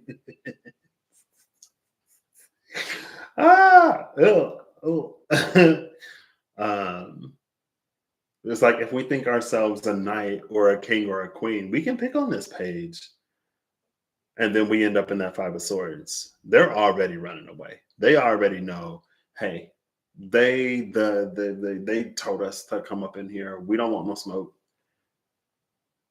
They're gonna see it out. They're gonna lose. We already know who the victor is, and it's this Page of Swords. Six of Pentacles in reverse. Well, nobody told us that you would be whatever. I'm like, well, you shouldn't be out here being a bully anyway. No one should have to tell you for you to not, like, you know what I mean? It's one of those things that shouldn't have to be said. Like, why are you out here trying to bully folks anyway? Why are you out here being a pest anyway? Sometimes that's how karma works. Sometimes we are the distributors. Yeah. Sometimes we are the distributors of another's karma. And it's not in any way that we have to intentionally do this or that. It's just with our healthy boundaries where something finds its end. You know? Also, what's interesting is now in the Ace of Swords, it's bringing a wreath. But in this Page of Swords, maybe it ain't been fought yet. I don't know.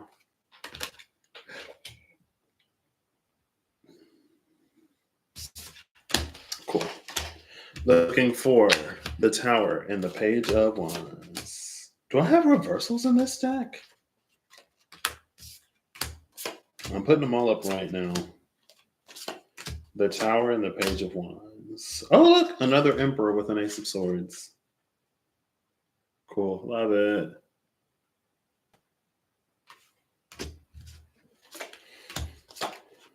And then Temperance. Oh.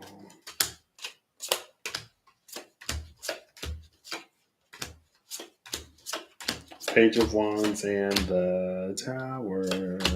Page of Wands and the Tower. Page of Wands and the Tower. Page of Wands and the Tower. Oh my gosh, the Hierophant is here again. If the Hierophant symbolizes marriage, this would be if this is the conjunction of Mars and Venus, I guess this could be the marriage of Mars and Venus. Hierophant is literally all over this. The Hierophant with our Page of Wands, and then the Three of Swords. Oof. But this is the Three of Swords before the heart is pierced by the swords. So it actually may not be a bad thing.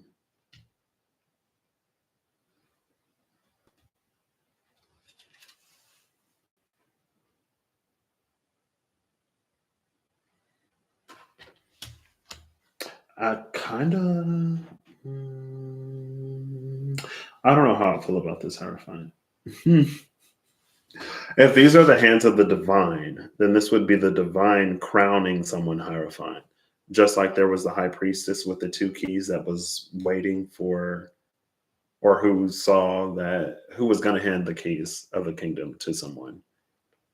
This is someone being crowned. Now, with the hand sprouting out of these two columns, that's kind of like the powers that be.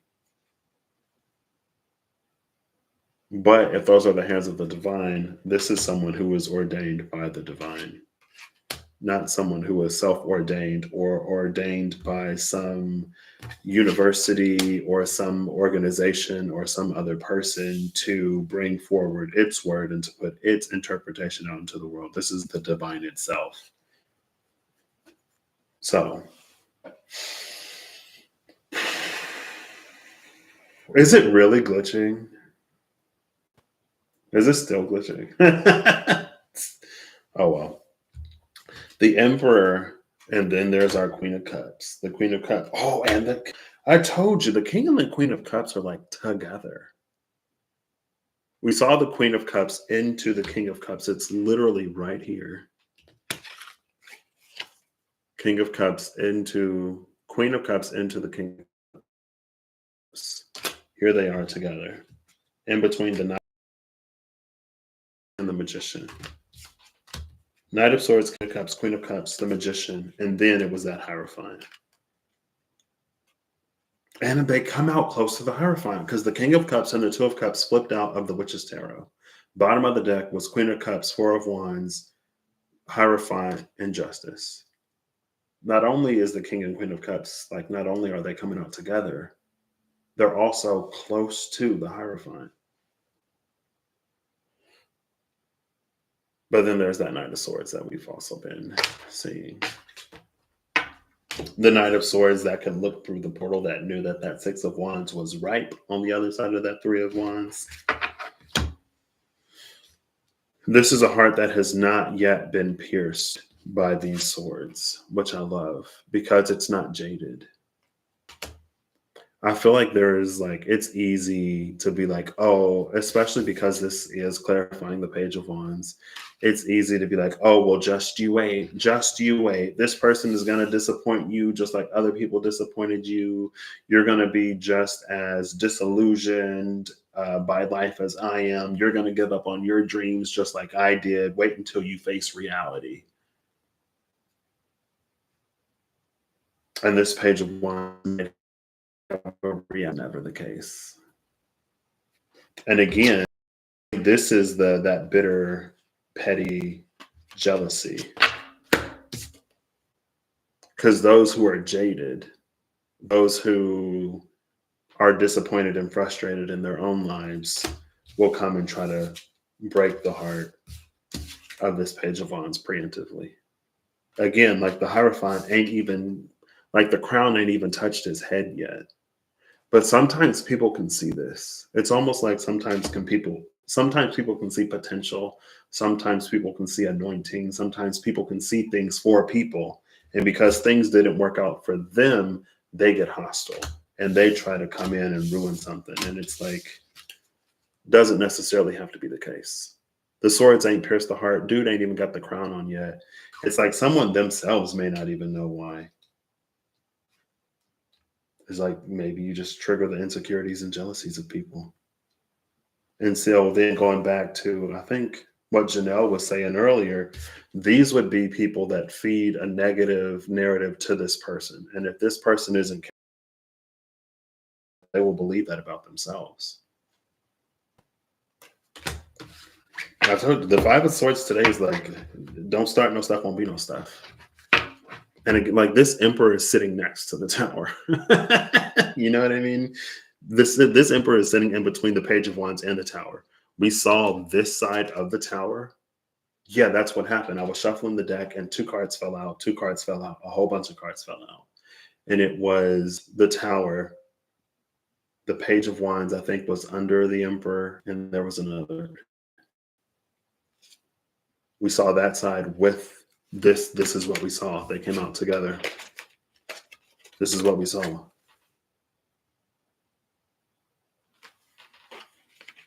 But again, it's like it's deserved.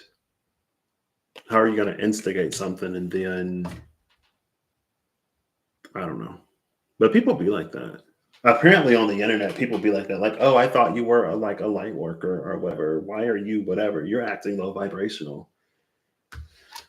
Why? Because I got good, strong, healthy boundaries and I'm not going to let you talk to me and treat me any kind of way. Because I'm not going to be the doormat, bullet sponge, whatever. I'm not going to let you just lash out at me and take it. No.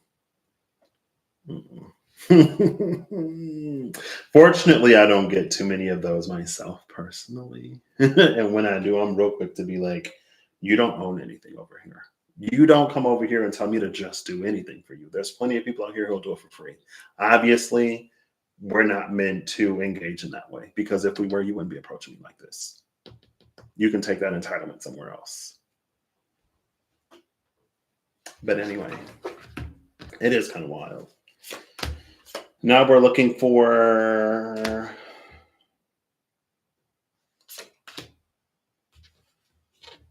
the tower.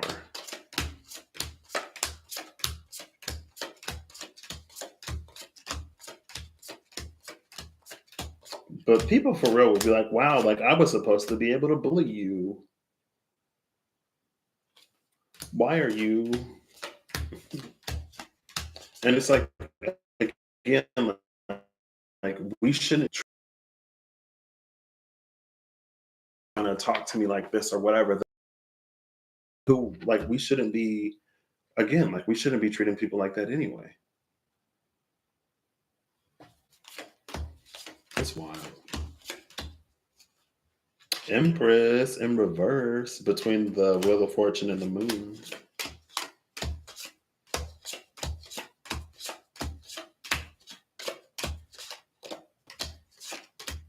Okay. The tower was literally at the bottom of the deck. I'm like, I got 3 cards left. Where's it? Because I had to go looking for the King of Wands again because I accidentally passed him up. 7 of Pentacles in the tower. Before the 7 of Pentacles is the Sage of Swords, where someone is pushing, blindfolding someone and pushing them into the 8 of Swords.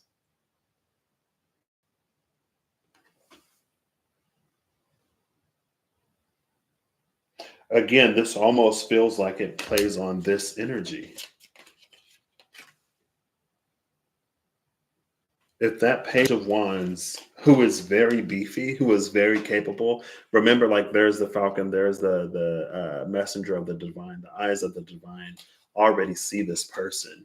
Someone is carrying that blessing, that anointing, that potential, already ordained by the divine. And it intimidates or frustrates those who are frustrated within themselves. And so then again, it was like if that person isn't careful, they'll take on the narrative that these outside of them try to put on them. That person is being blindfolded and pushed into this Eight of Swords. Maybe again, not even aware of the things themselves yet. Before someone else is like, oh, well, you better be careful that this doesn't happen and that doesn't happen.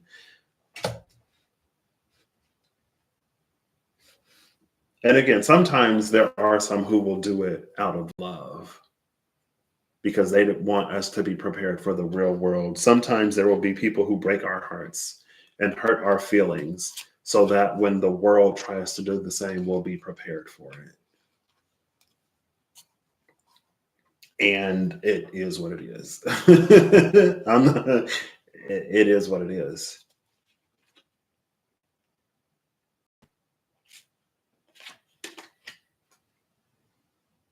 Aw.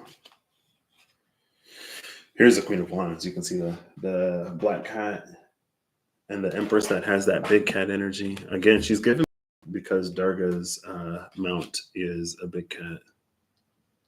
Durga, to me, like I don't know Durga as well as I may be familiar with like a Lord Ganesh or a Kali Ma. But Durga to me almost feels like Archangel Michael. And Archangel Michael to me, it's an energy that's like, Patrick, you need to do this.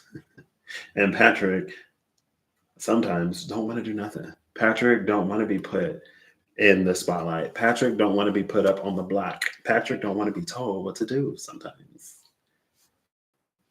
And those are energies that's like, it's time to do this or it's time to do that. And I'm like, can I just sleep 5 more minutes? Yeah, I'll do it tomorrow. Persistent. For good reason. 7 of Pentacles on the Tower. This is interesting. This could be like if we're working on something, creating something, building something, that could be a sudden and abrupt like end. Things all of a sudden working out or whatever. That's one way to read it. This could also be because we have this, it could also be an element of like protection. What is anointed by the divine is protected by the divine.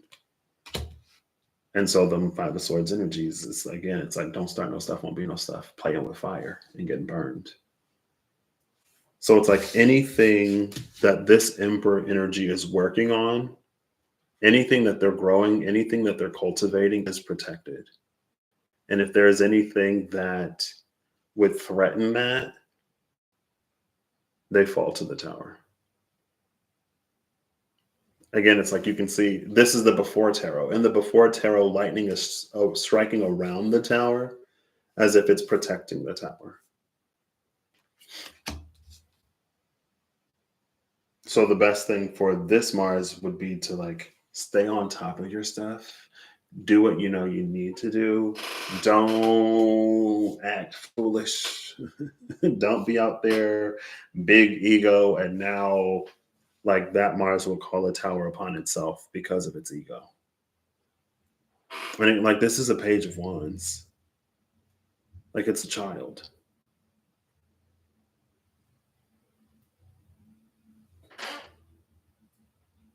This has also given me though, maybe because of that 5 of Swords energy, maybe because the anointing by the divine, this Tower is the one that casts out false kings.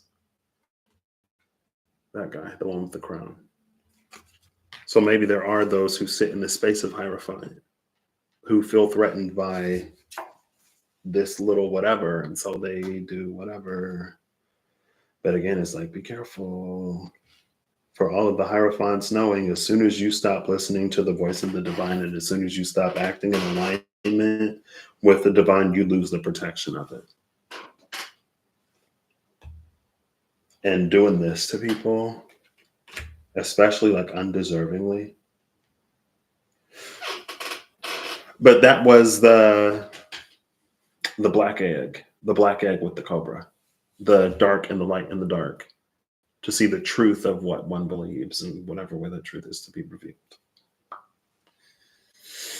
Okay. After tarot. Oh, the Knight of Swords is right here. I was like, that Knight of Swords energy popped up somewhere. There it is. It's also clarifying the Emperor. What was the Knight of Swords with? I do not remember.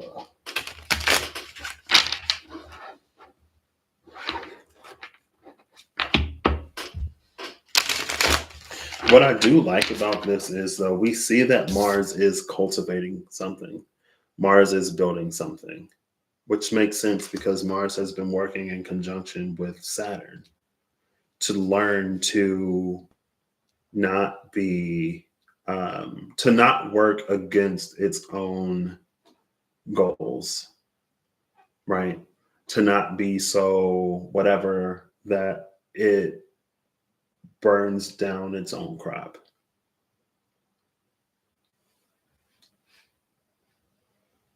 And there was the narrative of Mars that we have, and it's almost like, well, the planet of Mars, because, and it's almost like because that's the only way we engage with Martian energy, that's the only thing that it can come to be, or that's the only thing that it can mean. And if there is a positive, whatever that Mars is doing, it makes it easy to attribute it to a more benefic planet. Like, oh, well, like, let's go look and see what Venus or Jupiter is doing. Well, Venus and Jupiter are making this aspect. So, yeah, that's Venus doing this, or that's Jupiter doing that. Because Mars can only bring about anger, aggression, tension, conflict, and war unnecessarily. And to not say that it doesn't do that.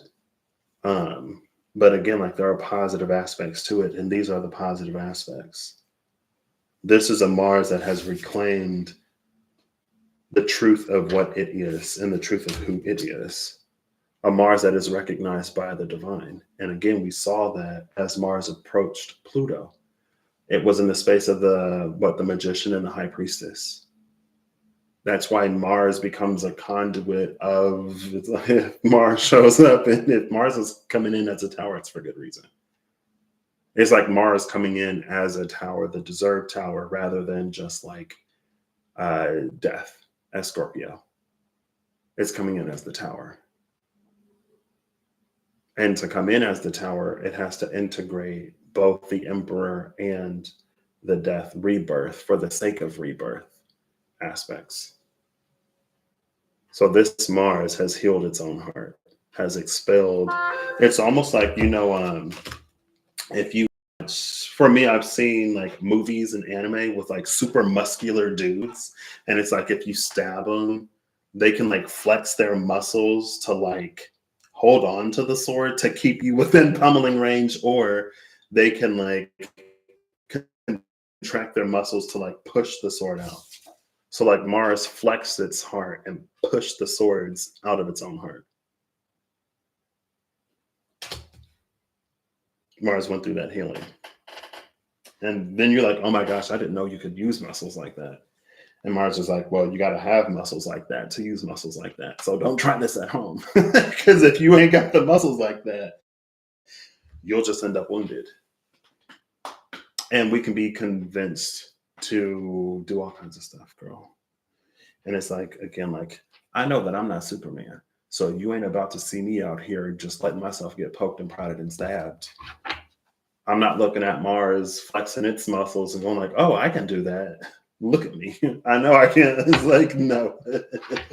Maybe someday if I keep hitting the gym. But today, no.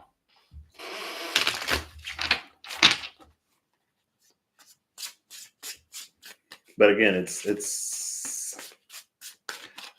this Mars is giving me it came out yesterday. That's not where the hummingbird was side under foundation. It was the master of their domains. The eagle, the peacock, and the tiger. I saw a peacock somewhere.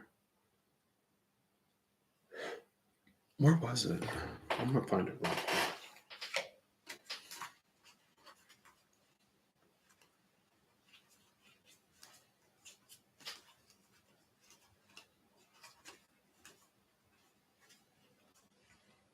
because the peacock was in the back. I was like, oh, we've been peacock. I didn't catch it at the time. No.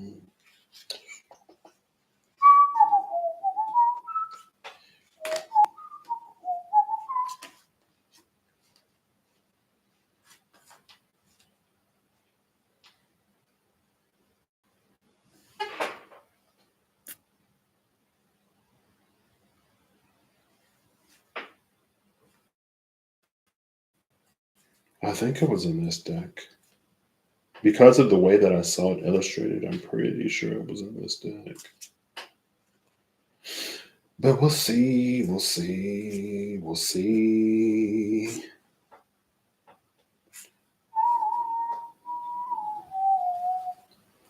Maybe.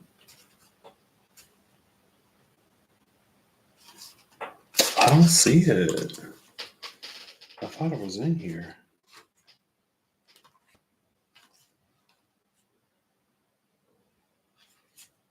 I really thought it was in this deck.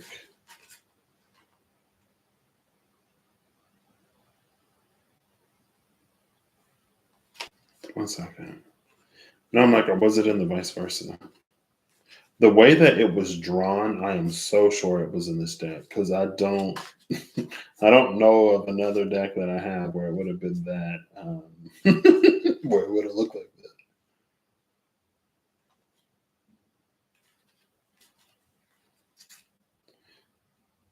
Oh, there's a one on this Queen of Pentacles. Maybe it was on the Queen of Pentacles. Maybe it's the other Queen of Pentacles. Where's the other Queen of Pentacles?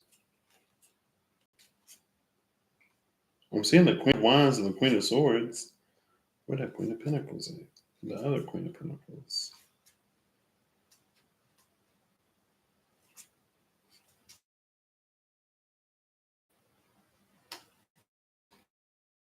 There's the Queen of Cups. Nope, that's the other Queen of Pentacles. So this is the other Judgment card. This is where the Judgment call first happens. And this Judgment card, again, they're well on their way. They didn't pass. They living on the other side. Is it really?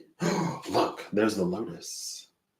The same one that Ace of Cups fountain came out of in the Ten of Cups. I should know more about the Orishas, but I do not.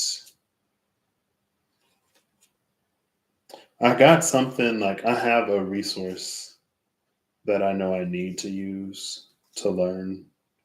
And so if I'm not using that resource, then I don't want to. Because they've been on my path for a long time. I don't know where there was the peacock in the back of some card. Why am I talking? Oh, because the peacock is the master of its domain. So there was the eagle, the peacock, and another card, the tiger. The eagle, the peacock, and the tiger as the masters of their domain. And then there was the bat at the bottom of the deck, and it was a question of whether the bat could differentiate the masters of those domains from the imposters. This would be the imposter, quote unquote, of this natural. It doesn't even have to be an imposter. It can be someone who's like jealous of someone's natural talent. And it's like, I had to work so hard to do that. Who are you to just be born with it? Right? That can apply anywhere. Like, I got to work so hard and I have to do this and I have to do that. Who are you to get it so easily? And it's like, why are you mad? If you know how hard it is, why can't you just be happy? What's up with that? I had to suffer back in my day. We had to do this. We had to do that. You should suffer just like we suffered. And it's like, well, at what point are we like these progressive, leave the world better than we found it? Like, can both be true? Can you personally want to leave the world in a better place than you found it, while at the same time not want generations to come to heaven easier than you did? To want someone to struggle just as much as you had to struggle, but to also want for things to be better for them.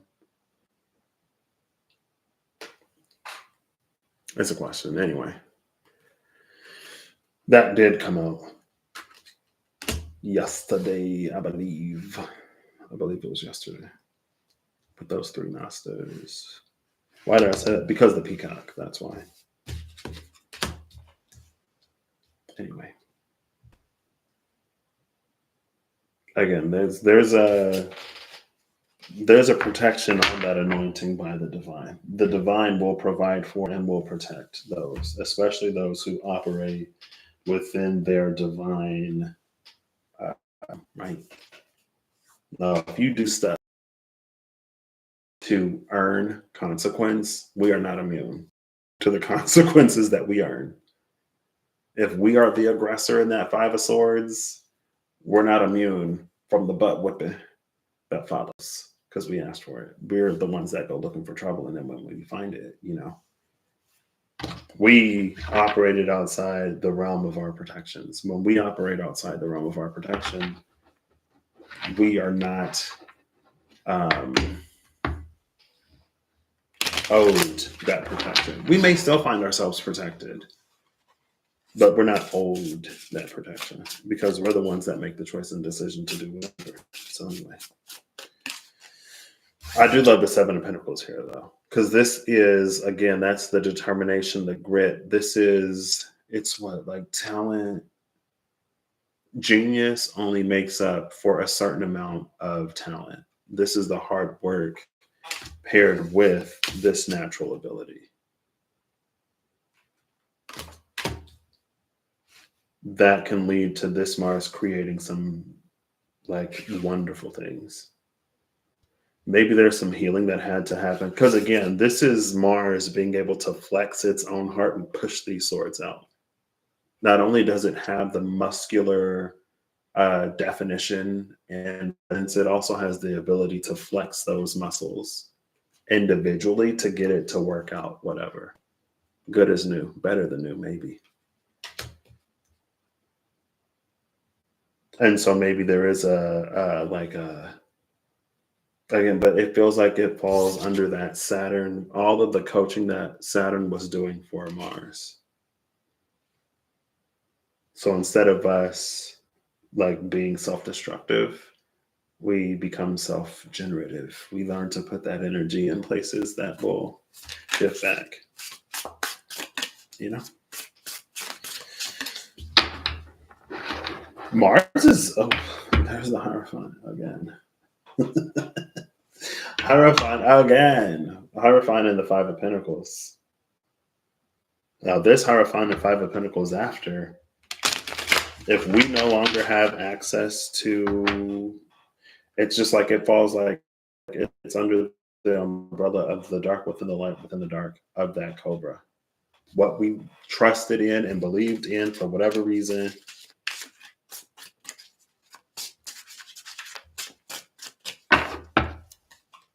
Two cards. Oh, snap. Nine of Cups, Two of Cups. But they both came out like together. And there's two people in this Nine of Cups. Now, I know that one of the people is like serving the other people, but I just love that it's a Nine of Cups that's more than like one person. The Nine of Cups is to have one's wishes fulfilled and desired. But now it's like it's not only one person. It's something that benefits multiple. Oh my gosh, that's literally my coworker using her wish for her phone to work. But since we're on the same network and have the same provider, my phone also worked. And everybody else in the lab's phone worked because she used her 1111 wish to make her phone work. I was like, you're going to waste the wish like that? But best believe I was on my phone. You know what I mean? Best believe I was glad that I had service. Who am I looking for? The Moon and the Knight of Swords. This is the After Tarot.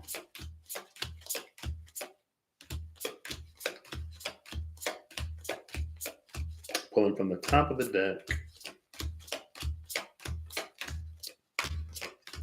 Justice and the Ten of Cups. Oh, wait, that was the Moon. That was the Moon. Whoa, whoa. Okay.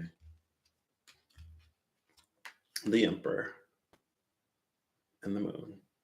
Remember baby goat? Now it's a full grown goat. It was baby goat, the lamb of God. And then here's the one who was ordained by the divine naturally. Now we see him full grown.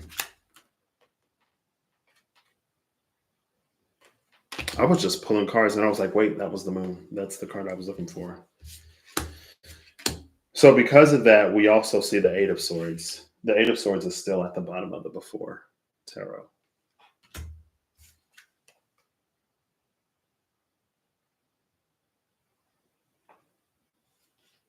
Period. And then the Wands and the Ten of Cups, Justice.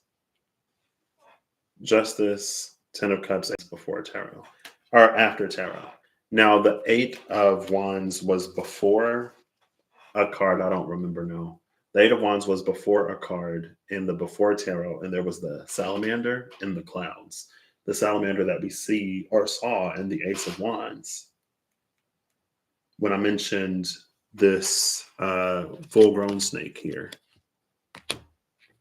there was a rod in the salamander and the Ace of Wands. You remember when I showed you the snake, the salamander in that card? When I was like, "Here's a full-grown snake." Mowgli, was that Mowgli? I don't remember. I mean, I never really watched the Jungle Book, so interesting. So interesting. Now and here's the Knight of Swords. Not too far. Actually, like right on the other side.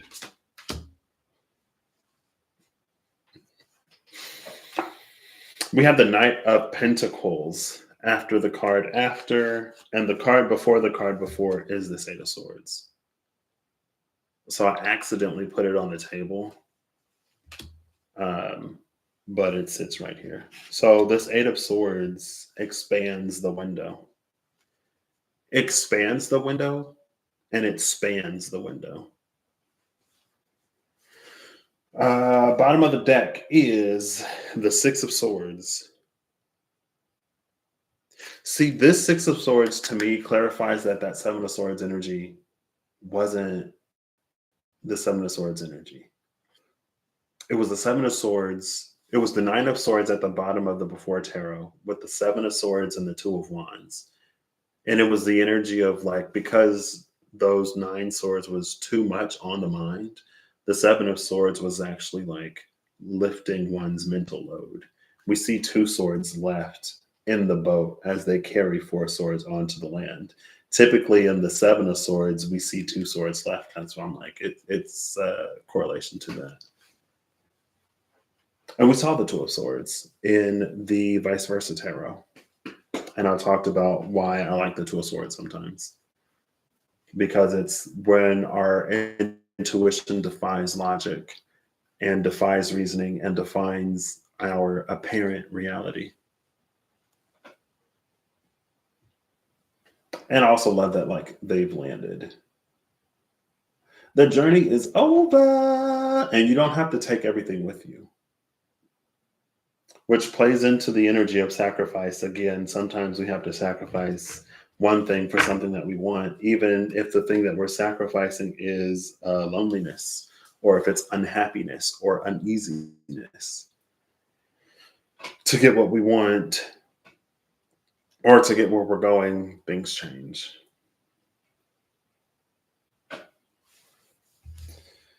Now, on the table, around the moon, we have the Emperor and the Nine of Swords. Now, the Nine of Swords after is equipped to fight that demon at night. It's like, you thought, see, it plays into this Five of Swords. This is even like, not even people. This could be devil energy. Plays into this Five of Swords. Like, oh, you thought you was going to come in here at night when my guard was relaxing when I was asleep. I'm ready for you. Because it's liberated. We see why. Because it's already been freed. There. Maybe it freed itself and now it's able to help free others. Or maybe this being the masculine side is liberating the feminine side. And Venus is letting Mars do the work. Maybe Venus just wants to be like, again, this is a Venus that doesn't want to have to do everything itself. It's a Venus that is very, very, very, very, very much so capable. It's a Venus that has had to, at times, do all that. And maybe Venus is like, I don't know why I'm like being led and guided to not do everything right now. Because from the looks of it, it doesn't look like it's about to get done. But then someone comes in and they shine. Someone comes and they prove that, like, let's say business, there's a creative idea that we have, but we don't necessarily trust someone to carry out our vision, or we don't know who we work in partnership to carry out that artistic vision. And one day we come across someone and we're like, oh my gosh, that's the person. Something to a swords. I don't know anything about this person, but something tells me that they are the one to help me bring my creative vision to life. And then you find out that they're perfect. Like my boss, she was talking about how when she does her daughter's quinceañeras, because she has four daughters and she's done 2 out of 4 of the quinceañeras. Um, when the person did the first one, she was she was like that person. Like if I have a vision, like they know how to make it happen. They did it with my first daughter's quinceañera, and they did it with the second one. And she was like, "That's what I love about her, because like I can communicate my vision to her, and she makes it real." I have another friend who was able to do the same with an artist that she found. And then you find out like you don't have to micromanage and you don't have to do anything but communicate the vision. And they will help make it a reality.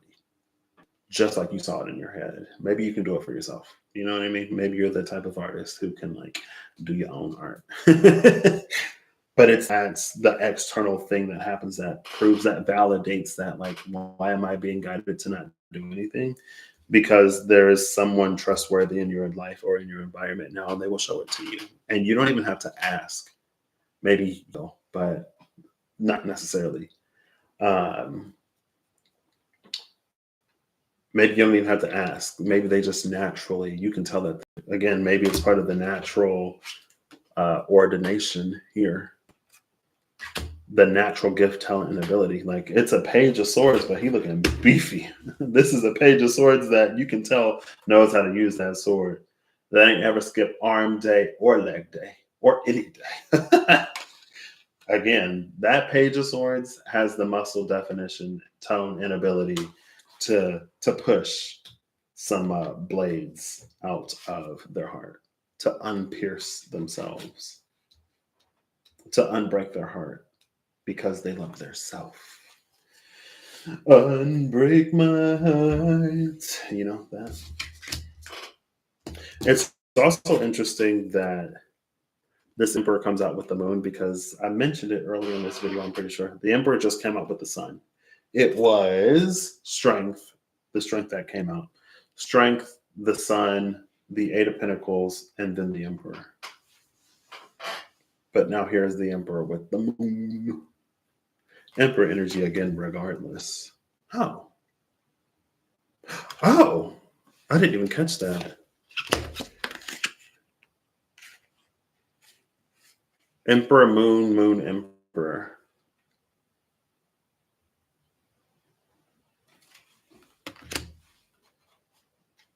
But, oh, see,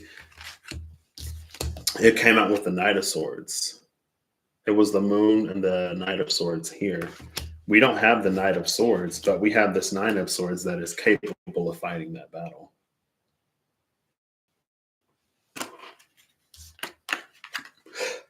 You ain't gonna catch this Knight of Swords lacking even when he sleep.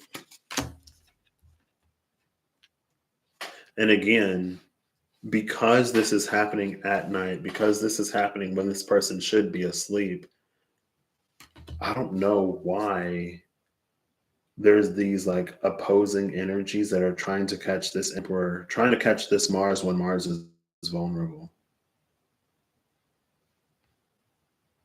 This is a Mars that has no weakness.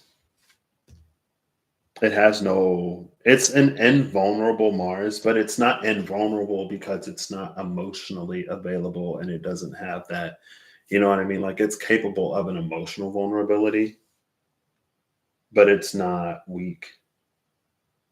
It's not going to be like taken advantage of. Um, and again, we've seen the King of Cups. We see all the kings up here in Venus,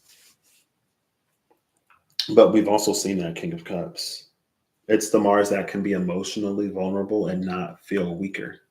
That can be, that knows the softness, or that knows the power of softness and compassion. It's the acolyte of Bahamut again, where power and kindness unite under the same banner. Power and kindness can unite beneath the same banner. It's this card right here. And that's the thing about this Mars. That's why this Mars is not like protected, because it's not using its power in ways that it shouldn't be.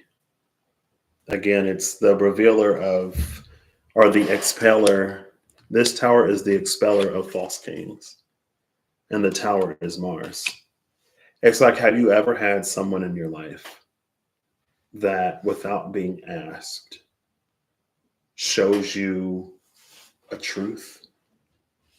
Like someone in your life who was so supportive and compassionate and present, and who celebrates your victories when you win, and who doesn't like belittle you.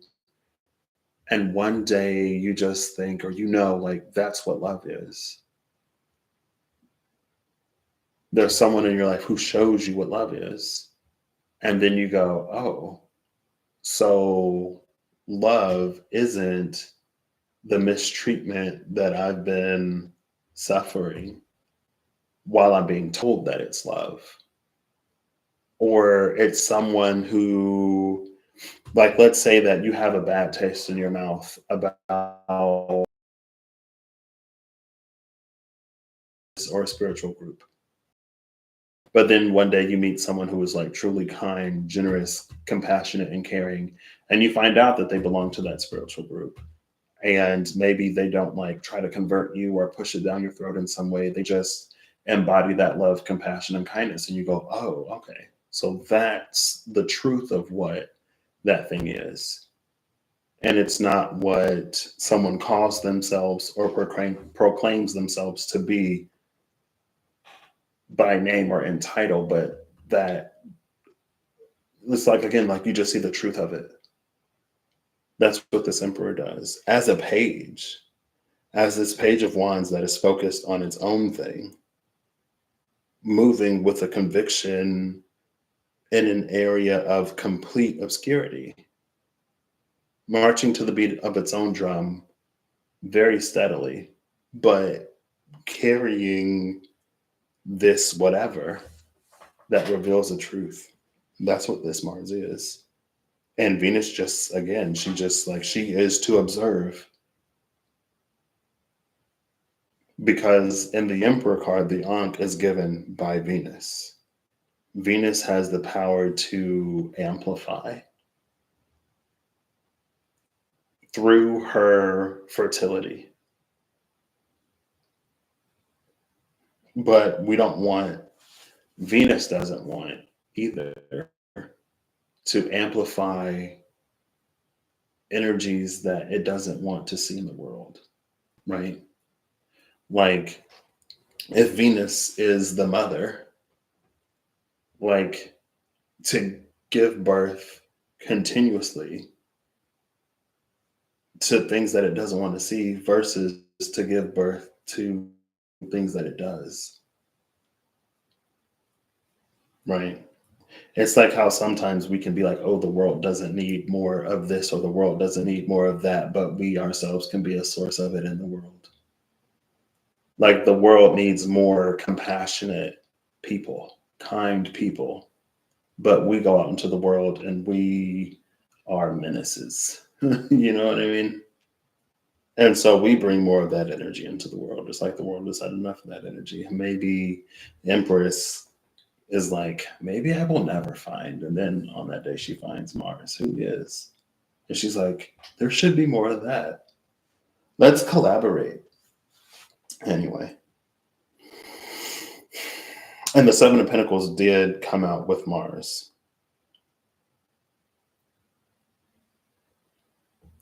So around the moon of this moon Knight of Swords, we have the Emperor and the Nine of Swords. We have the Eight of Swords. I love this Nine of Swords, Eight of Swords. It was literally the Nine of Swords and the Eight of Swords, was it not, around that Knight of Pentacles and the Santa Muerte Tarot. But that Nine of Swords and Eight of Swords was one of like going by the book and being in one's own head and not showing up in the world. This is a Nine of Swords that can fight those battles at night, and an Eight of Swords that liberates, that brings awareness where there are things that are hidden intentionally or not with that moon card. And then it takes us over into the Ten of Pentacles. The Ten of Pentacles that came out on the other side of Pisces. It was the Four of Wands and the Ten of Pentacles. Ten of Pentacles, Ten of Cups, and the Ten of Swords. I've been all over this. Surprisingly, the Ten of Wands is absent, but the Ten of Wands was getting its airtime before. And the like burdens versus responsibilities. But it's the Ten of Pentacles and the Devil. But if we look at the directionality of this Knight of Swords, it is fighting its way out of devil energy, going towards that Ten of Pentacles. Oof, like, oof. And what's interesting about this Ten of Swords is it doesn't break its momentum. Jab it with the sword real quick and keep on going. It does not slow down. Oof. And look how mad devil energy is. Devil energy is like, what are you doing? You're supposed to be at each other's throats. You're supposed to be distant. You're supposed to be whatever. And the lovers are down there loversing. And devil energy just mad. Why is it like Star Trek now? See, this is also a thing though. It probably wasn't intentional. But this devil energy is holding up the Star Trek live long and prosper. But if you're so live long and prosper, why are you upset when people are like prospering? You know what I mean? Like if you want people to be happy, why does it trigger you or upset you when people are actually happy? If you want people to be healed, why are you upset or triggered when people are healing?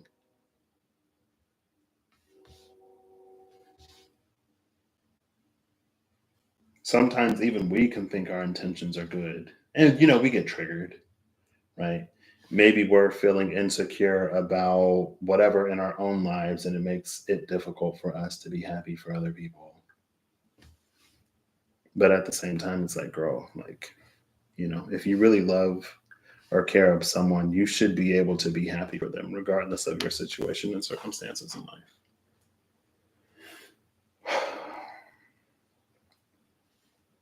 But that's another way, because something about this Emperor, something about this Mars is revealing false kings. Something about this Mars reveals the truth of what, not only does it reveal the truth of what we believe, but it's like because it's Mars active, it's almost like, it's fine. It's just like, it's the truth of things. And again, like if something is really about, it's like if something is really about what it stands for, it would put in actions that support that. So again, why would it be upset? And it's like, let's get a little political, because why not? It's like back in 2020, when Black Lives Matter was a thing, if people who truly believe that all lives matter Like if all lives actually mattered, then all lives matter would have supported Black Lives Matter. Because when all lives matter, Black lives also matter. You know what I mean? So if the truth of that was that all lives matter, it would have supported this energy instead of it being against it. You know what I mean? Like, let's go back in time. If the divine is really about, like, when it comes to missionary work, if it's really about making the world a better place and being that example, then it should, like, things should be given freely. It shouldn't come at the cost of one thing or another. How is someone supposed to learn the love of the divine when those who claim to be of it bring judgment and hatred, cause separation, isolation, are champions of poverty unless you align with this? Like that doesn't show, it's like a bribe. You know what I mean? It's not like if you're being good for goodness sake, then you shouldn't care if you get coal or not on Christmas. You're being good so that you're on the nice list so that you get presents from Santa. You're not being good for goodness sake. It's like there's this disconnect. We're really about, again, it's like don't start no stuff, won't be no stuff. If we're really about our business, we wouldn't be upset when like we see it in the world. If you really want your friend to be happy, you wouldn't be upset when they're succeeding, even if you're going through a rough spot. If you really love someone, you would encourage them to be happy to pursue their dreams rather than being upset that nothing's working out for you. And now you are this overly manipulative person because you don't want your partner to be happy and thriving and successful and happy. Like, is it love? Can there be love? Yeah, but it's way too limited at the same time, too. And if maybe sometimes, if that is who and how we are, we should be alone. And maybe this tower is justice. Maybe things are falling apart in our lives for a good reason. Because we don't create an environment where happiness and togetherness and union and cohesion can thrive. We become an active component and combatant of it. And it's time for things to move forward. That's why Venus is withdrawing from certain Martian energies, and while other Mars are thriving. So, anyway. All right, Eve, thanks for stopping by. This is basically over. Is it a new series? Are you making thumbnails for a new series or are you making thumbnails for the same series? Question mark, question mark, question mark. I actually tried to make a thumbnail, but I don't have any of the software on my Android. But again, it's just like that's also, it seems to be a theme lately. And I mentioned it yesterday with like how we can be opposed to big pharma and malpractice and people pushing medicines, but spiritually we do the same thing. How we can stand against something spiritually or energetically, but align with it and support it physically. Like I saw Amazon Prime documentary about something like years ago, and they're like, ET races are doing this to humanity, and it's so like it shouldn't be happening. And it's like, true, it shouldn't be happening, but when we as humans do it to ourselves, there isn't that same outrage. It's like when I watched the ayahuasca documentary on Netflix, and they were like, there are so many Westerners who come to South America or who come to these cultures and communities to escape the problems of their Western societies, but they bring those problems here. Those forms of capitalism, and though like now we're capitalizing plant medicine and we're buying out resources that those communities, like, not only is it a part of their culture, sometimes in their history, and they're like still to this day lived, thankfully they survived colonialism and colonization practice. they can't even afford to eat their own food. They can't even afford their own food. Like they're out working it, producing it, and they can't even afford it. We bring our problems with us everywhere. And we're so focused in one way or another way that again, like we don't see it. We become the vehicles through which they propagate into the world. And that was the oyster and the nightingale. But yeah, we don't see it and we can't see it. We become the very thing that we are running from or fighting against. And it's just with this Mars Venus conjunction and Pluto and with the way that things are turning out, it's not going to work anymore. We see the truth of what it is that we've believed in and championed.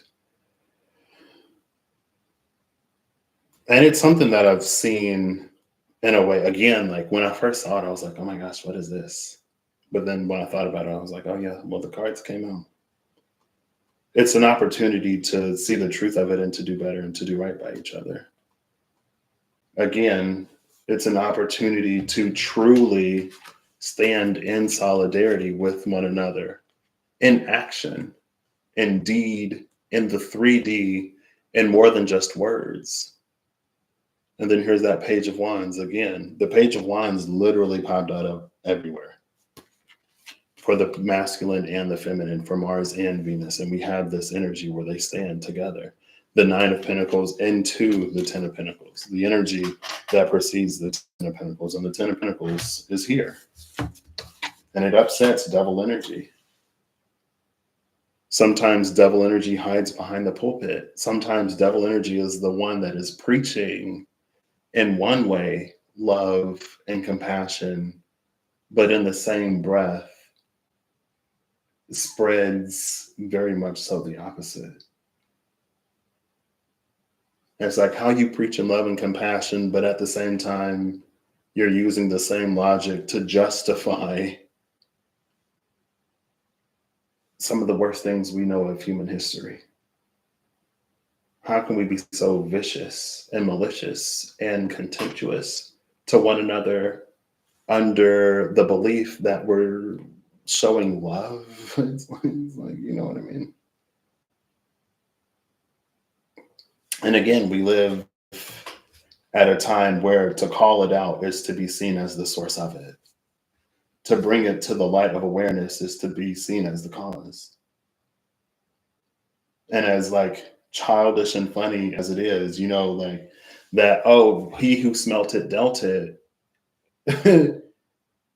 That's how we look at things sometimes. Like, oh, you smell the gas that was passed, you must be the one who passed it. Not only are we like that, not only can we be like that, there are those who rely on us to be like that.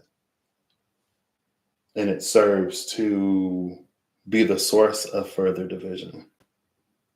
And again, it's so implanted in so much of everything that it becomes a challenge for us to work through it to again get to that point where we really want to be. But the potential for all of that is here. More than the potential for that being here, it is happening. And it's sometimes it comes down to like, do we stand in alignment with it or do we not? Sometimes we think we do, but in reality, we don't. Because if we really did, we wouldn't be mad. We wouldn't be upset when that happens, when things come together. We would be supporting it. We would be like, yes, more of that. Even if I don't benefit personally, even if it doesn't put any dollars or any money in my pocket, because it makes you happy and because it's something good and positive in the world, I will support that. Even if I'm not affected, I can still have enough compassion for somebody else that I want them to be treated right. Even if I lose heart, even if my life becomes more challenging and more difficult, I don't want ease at the cost of the suffering of another. And it's something that's hard for people to do, apparently. Like, oh, I don't really support this person, or oh, I don't really agree with what they're doing or with what they're saying, but they're good for my bottom dollar. So they're good for business. No press is bad press. No attention is bad attention. It's better to be infamous than unknown. Those are the truth. That's how we really feel. That's what we really think.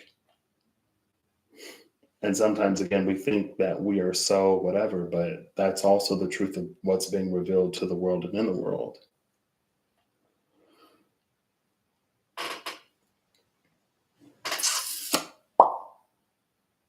But Mars is about its business because Mars knows that there are things that need to be. That's the Page of Wands, Seven of Pentacles. There's something that Mars is building, there's Mars is tending to, and protected divinely. Because again, it's a Mars that aligns now. It's not a Mars that works against itself. And it's not a Mars that sees itself through the eyes of the narrative that it's been told.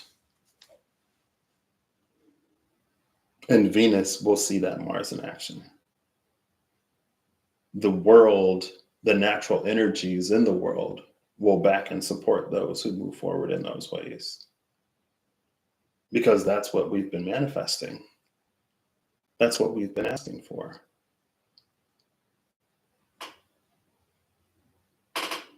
And again, maybe that's why justice is also over this. Because major arcana justice makes the right ruling. Major arcana justice looks at the truth of things. Major arcana justice looks at action and deed in addition to word. And for those who self-contradict, to say one thing holds so much jealousy, envy, and contempt in one's heart that serve to hinder progress and movement, or we would try to siphon. Justice isn't really in favor of that. It doesn't matter what the word is, because the action also matters. The planet of action is here, and it's light.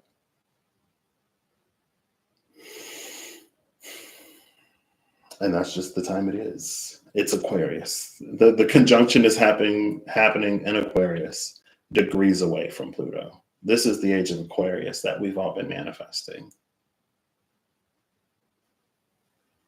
Maybe we didn't think we'd be the villain, or we are the villain. Or maybe we didn't think that some organizations and schools of thought would be the villain, where they are the villain. Because we see the truth of whether it supports the direction of all of the global collective harmony, peace that we've been manifesting, or whether it stands against it. Again, if the love was really there, sometimes it would support. Why does love stand in opposition to compassion and kindness? Why would love ever? Because it wasn't love. Plain and simple. Or it wasn't as unconditional as we thought it was.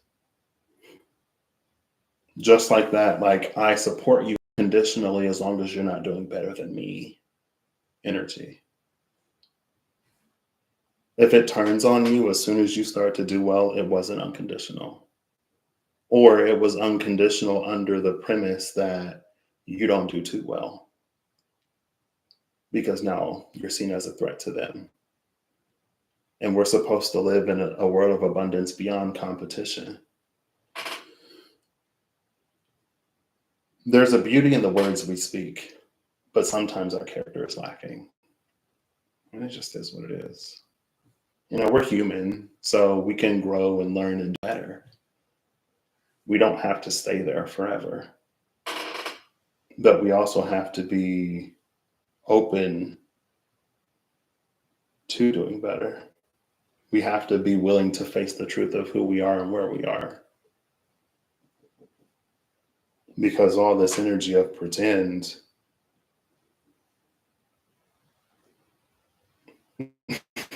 it's happening at Aquarius next to Pluto. You know what I mean?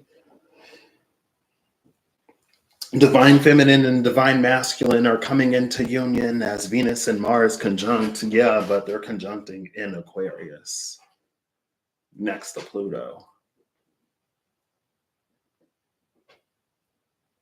at a time where Saturn is in Pisces. So if that dream is going to come to fruition, it's going to be solid. Saturn ain't putting out anything that's half done. But anyway, I see the Six of Pentacles.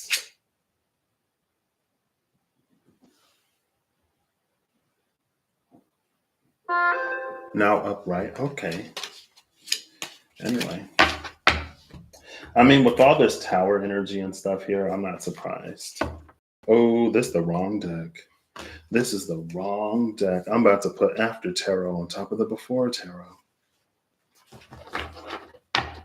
Again, like we saw that Eight of Swords. We saw people intentionally being led into that.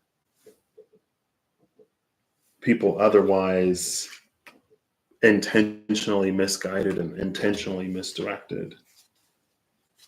Convinced to work against our own interests.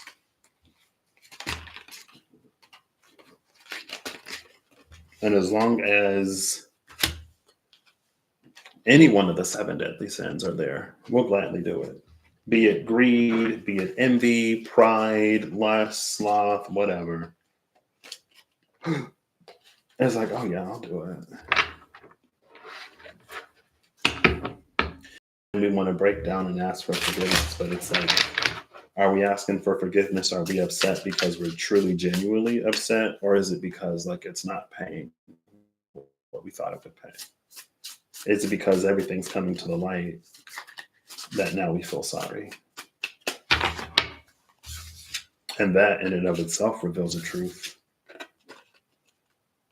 Sometimes it does take, like sometimes there is, I'm not going to say that there are times, I'm not going to say that it's always the case where it's like, oh, you're just sorry that you got it. Sometimes we don't know the impacts. Sometimes we don't know, like again, we didn't know what we knew. And if we did know, we wouldn't have done the things that we did. Sometimes we are intentionally misguided or things are intentionally omitted to convince otherwise well-intentioned people to, like, it's all a part of the whatever. But it's shifting.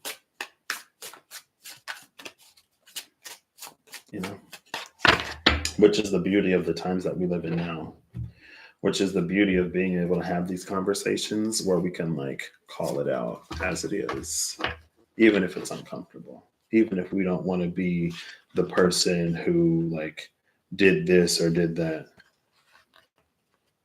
We see the truth of what we align to, and we can own up to it. Or we can, you know, slink in shame. But again, when we were convinced to go after that Five of Swords, we were so like, we thought we were in the right, girl. Little did we know, maybe we had the wrong one. Not only were we messing with the wrong one, it turns out we were on the wrong side. And it's like, oh my gosh, I can't believe that was me. It's like, yep, that was you.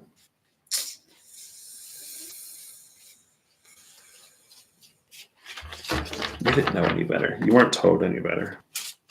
We are like, we're but dependent upon to not ask questions or to not seek more. 244. The Knight of Cups came out, but when it hit the table, it like slid in reverse. It probably would have kept spinning, but I picked it up.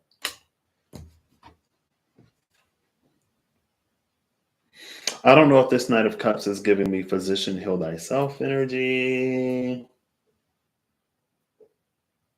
because he's drinking the cup.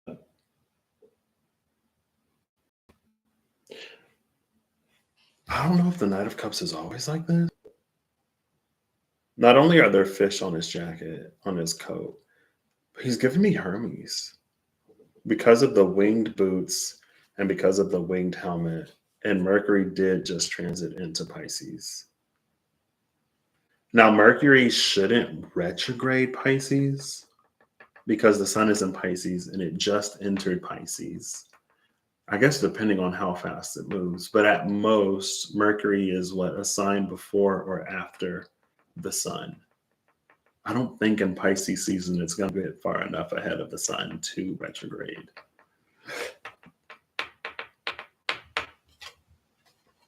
Not that there was like a question of whatever, but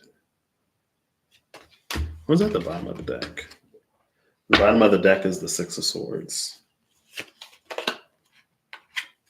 And behind the Six of Swords is the Sun. And behind the Sun is the Nine of Swords. Behind the Nine of Swords is the Fool. Because the boat has reached its destination,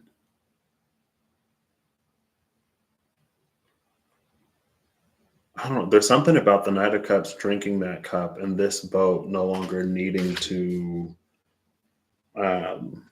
cross the water.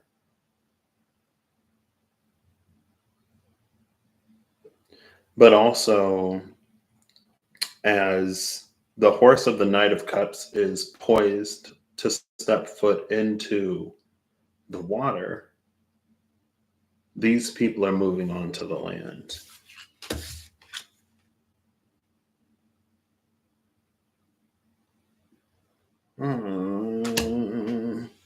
And then the Sun is here.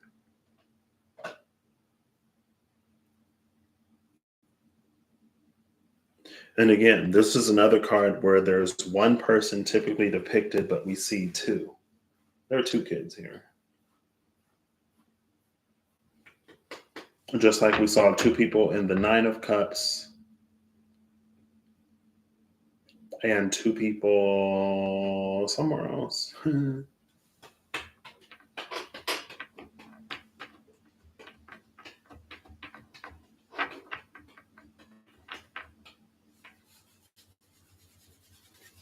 Well, South Node is in Aries right now, but I think I can't remember. Yeah, they'll have to conjunct in Pisces because Saturn is going to be in Pisces for a minute.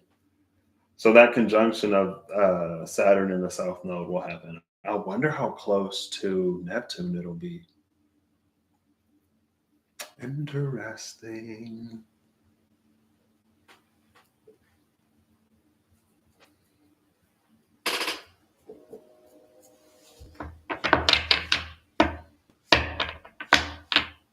What is this Knight of Cups, Six of Swords? See, like, and it doesn't even matter if the Knight of Cups could always fill up the cup at the waterfall because it's right there. What is this? Let's just get another card.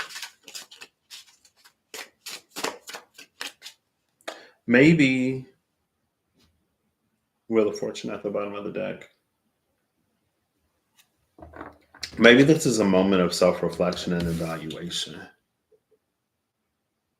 Maybe this is the Knight of Cups that's almost like, before I extend my cup to someone else, like first, because in my mind, it's like, well, the Knight of Cups is drinking the cup to see if the liquid is still potable. Because if it's milk, like, you don't want to offer somebody a cup of sour milk. If you offer someone a cup of sour milk, they'll think that you don't like them, because who gives someone that they like sour milk, right? Who would give poison to a friend? The devil card. The devil card will poison all their friends because we know why. We saw that one.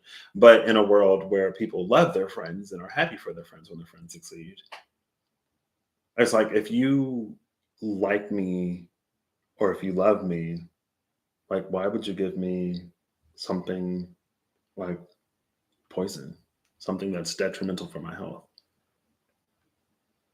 Right? Like a bitter medicine, yeah. There are plenty of friends who give me bitter medicine all the time. And the part of me that wants to move my life forward, that wants to work through the things that I need to work through to get where I'm going, I can appreciate it. Like, even like with my Libra buddy, even with my mom, like my number one fan the other day, is like, I have no rebuttal because this is a bitter medicine that I know I need to take.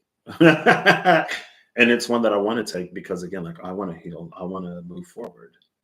And I'm glad that I have had people in my life to give me the loving, encouraging, soft support, but also that bitter medicine, love and support, because it helped me to get where I am. You know what I mean?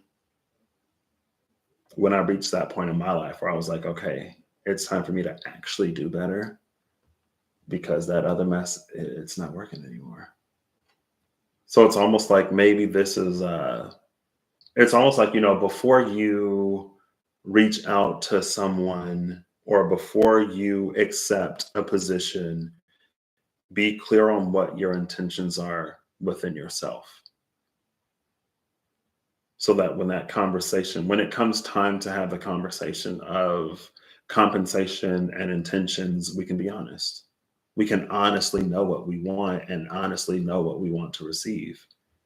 If we are intending for a serious long-term committed relationship, but the person that we're extending a cup of love to was intending for something different, now we know those intentions are on the table. And if we decide to give this a try anyway, we already know we're coming into this knowing that we're on different pages. You know what I mean? No one's blindsided that, well, you said you wanted this and I want this. So I thought we were on the same page. It's like, I told you in the beginning what I wanted. You told me what you wanted. If we both decided to do this thinking, well, maybe the other person will come around, it's on the both of us. We are equally responsible because that conversation was had. Now, if someone is not honest about their intentions, that's a complete other story. And the other person, the other party isn't the point here because it's the Knight of Cups drinking their own cup. What are our intentions? Why do we seek the things that we seek? What do we hope to get out of it? And the clearer, the more honest we can be with ourselves, the better prepared we'll be. Because something can give us exactly what we think we want and we still not be happy. And then it's like, well, this is what I thought I wanted. I wanted whatever. And it's like, yeah, but the underlying cause of that was something else. And that's not being met. You get the money from the job that you wanted, but you don't get the fulfillment that you wanted from the work that you're doing because it's about more than just money. For some people, it is just about the money. And for those people, they're happy with the money. You know what I mean? But it's like, if that's not what it is for us, then we won't find that happiness and fulfillment there. So that's why sometimes we have to drink our own cup before we offer it. And I got to say that it always works against us because when we are clear, when we have the capacity to have the depth of that conversation with self, and then we can honestly show up with someone else or an opportunity in our conversations with the universe. When we pray for something, when we're manifesting something, so we can manifest what it is that we actually want. Then when we find it, now we know that that's the truth of what we want. Now we feel that happiness and that fulfillment. And it's like, because the request is being met. You have not because you ask not. And sometimes, like the other day, was like, make sure you ask for what it is that you actually want. If all you want is for your phone to work, then it's perfectly fine. And that's what she wanted. Because I was like, you could wish for anything and you wish for your phone to work. She was like, yeah, because that's what I want. I was like, you know what? That's fair.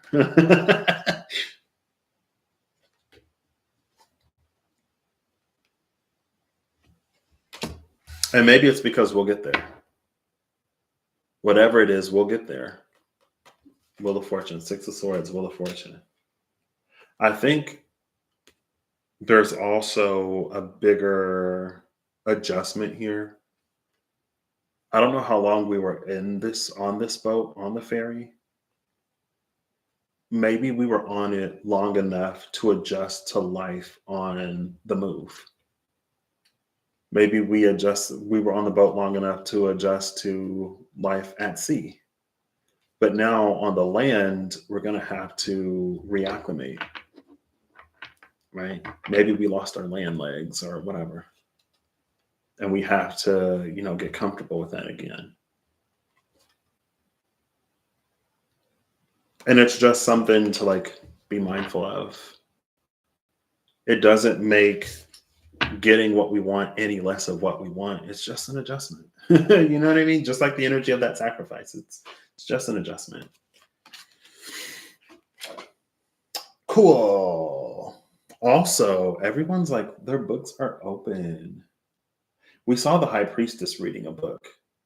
We see these winged winged signifiers of the fixed signs reading books.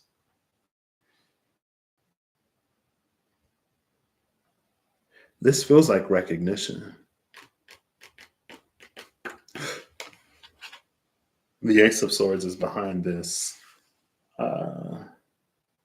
Wheel of Fortune. There you go. And we see the Sphinx holding the sword at the top of the wheel. With the Phoenix right there, and now we see this bird on top of the sword. Cool. We also saw on the Queen of Swords, she was perched on top of the sword. Well, I accidentally ejected the Six of Swords from this, and it fell out in reverse. I mean, if we,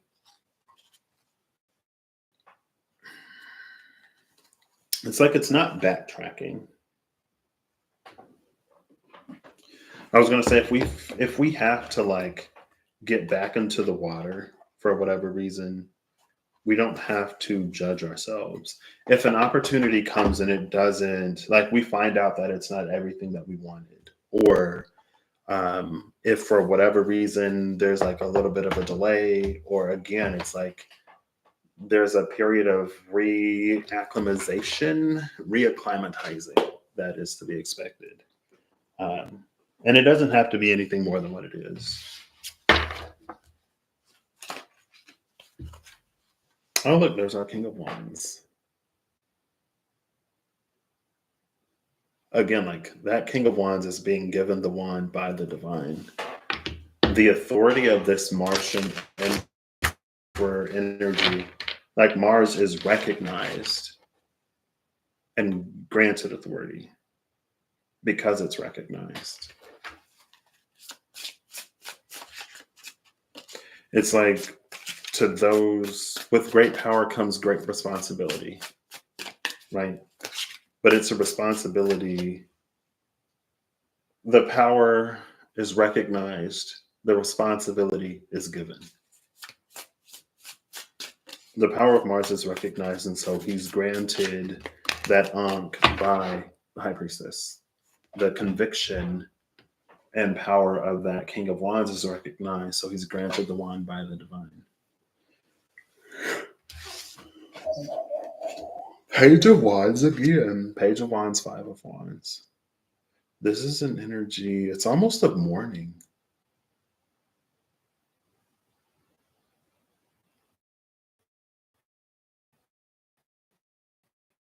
I know he's like reading something. We see this kind of hieroglyph, Five of Pentacles with the dog outside. This is actually giving me Casa Madrigal from Enchanted, and the magic candle. That's the source of that house. But because it's in the before tarot, it's like before the house is built, in the wake of that tragedy, what she found.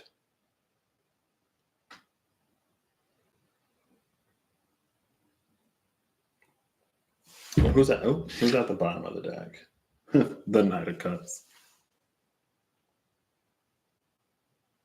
This is interesting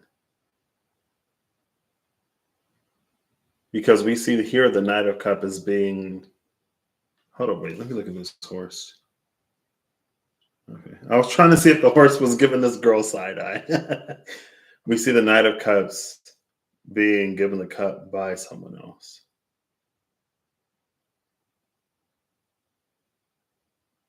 So that was someone else's cup.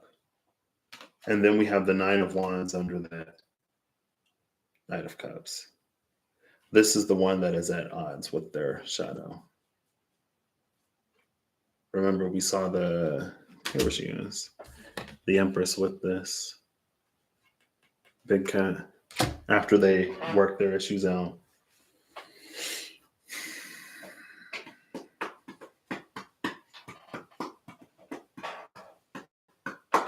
This whole story together feels like this is a trauma. This Knight of Cups is hesitant to take the cup because of something that happened to the Knight of Cups in the past.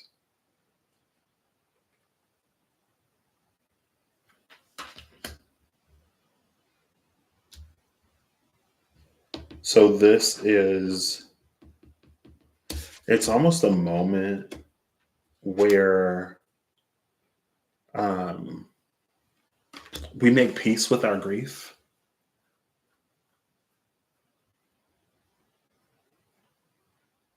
It's a moment where it's almost like in the natural grieving process, we grieve and then we grieve some more.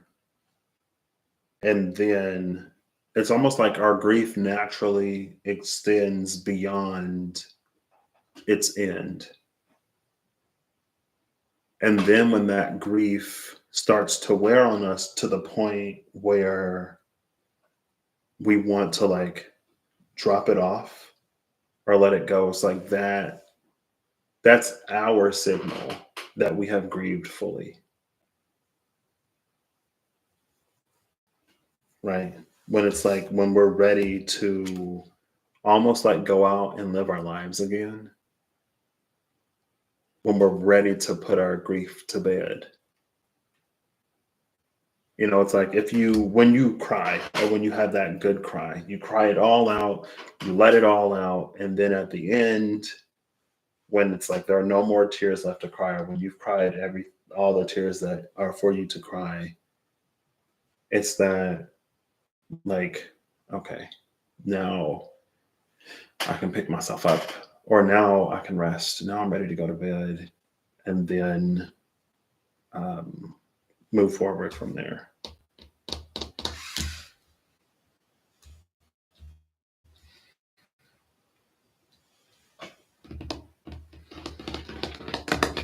It's like we don't want to be hesitant anymore because of what we've been through in the past, especially where it's not warranted, right?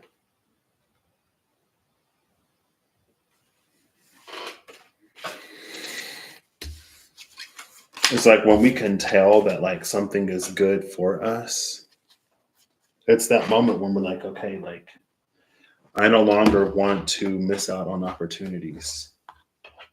Like the grieving feels complete.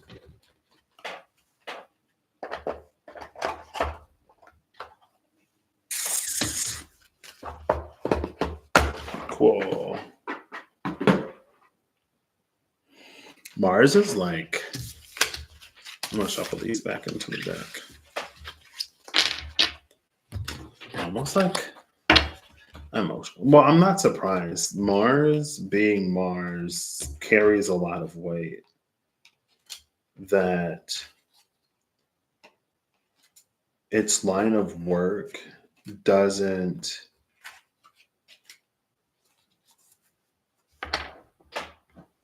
give it the space to process, maybe,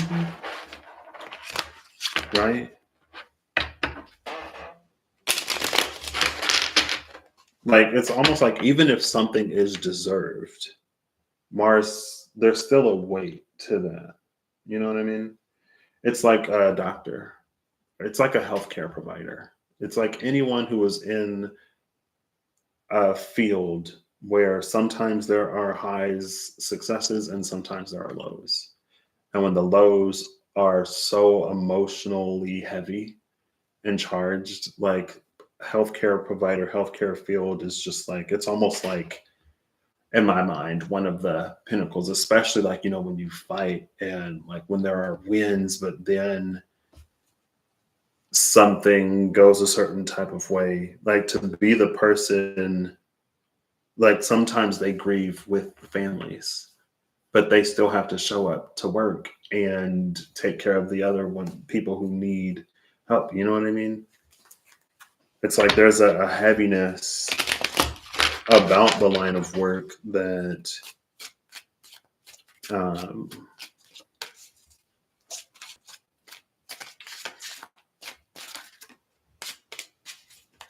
I guess one has to like work through. I don't know.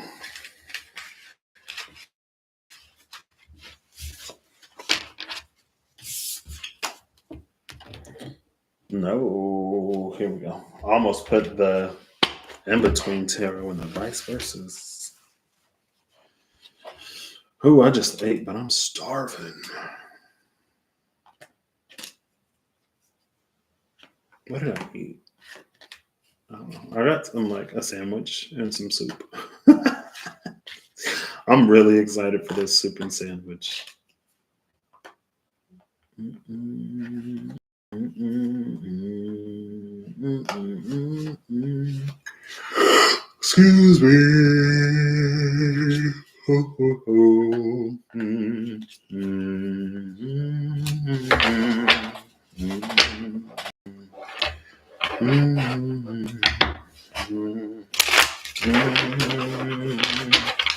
mm, mm. Who was that? I'm gonna keep shuffling. I'm shuffling the cards face down, and this card slid to the brink, but it didn't fall out. It made enough noise to catch my attention, so.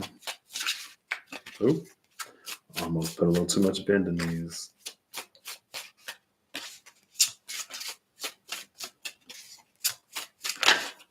Oop, that card made noise, but there we go. The Six of Cups into the Seven.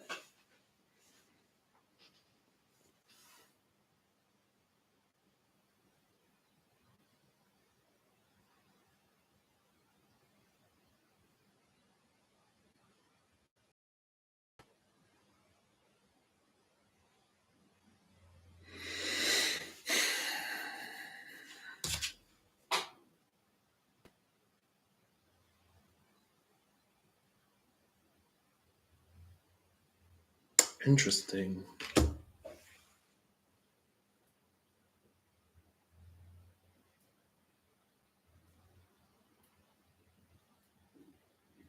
Again, this almost feels like it already shuffled the deck, so it's not even at the bottom anymore. That Judgment card. So I noticed the kids in the front. I noticed the teenagers, young adults, and behind them, and then in the back, I noticed the community, the people on the shores.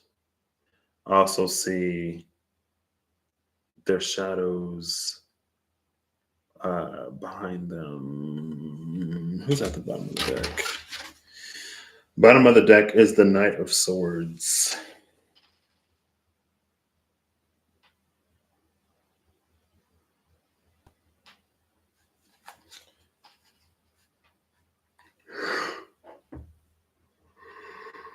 Excuse me, into the Queen of Swords. It's almost like this is the thing that again, it's that energy of like, with great power comes great responsibility. The one with great power is observed and then given that responsibility, granted that responsibility by some authority that has the power to do that.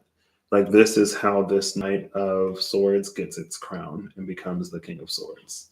He is one of teaching, reading, and writing, expanding and creating systems of communication. Oh, there's a face down card. I forgot the face down card was there.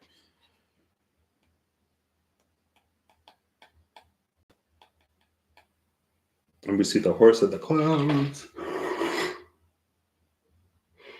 Excuse me.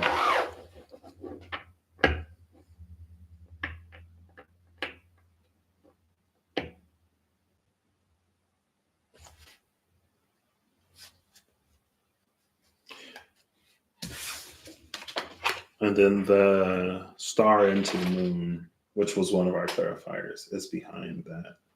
We see Aquarius on the ship of Aquarius. The Six of Swords is some planet in Aquarius. And we saw that Six of Swords docking. Also, we have the Knight of Swords here.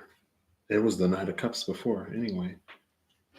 Like, I see him carving something on the stone, and then their shadow puppets are being reflected onto this little islandlet.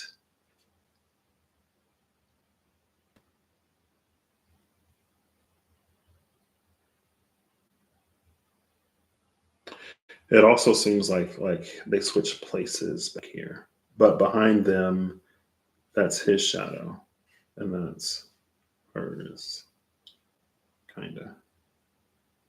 Or is it?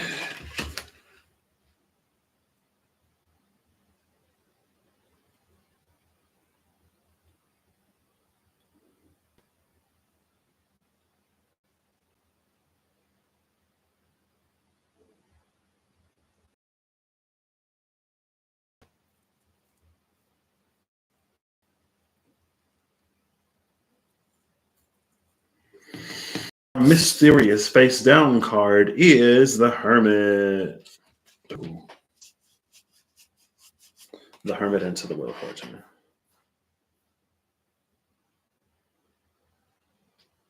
We see water, fire, earth, and air, and then the musical score beneath his feet.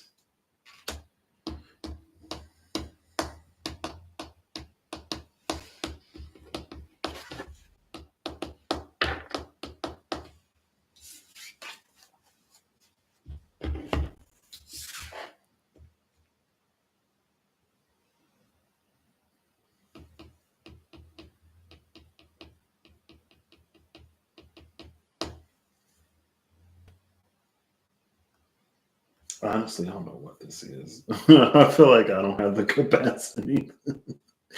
This may be one of those things I show to you. I'm like, what does this mean to you? The Six of Cups and the Hermit together, it's giving the energy of like something that someone has known since they were a child. Before they would have had the expected capacity of knowing. It's like one of those, how do you know this? Like you're only a child types of things, and the kid just knows.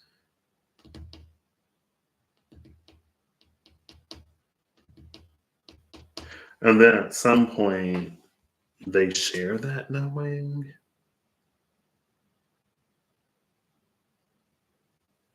It's communicated at some point.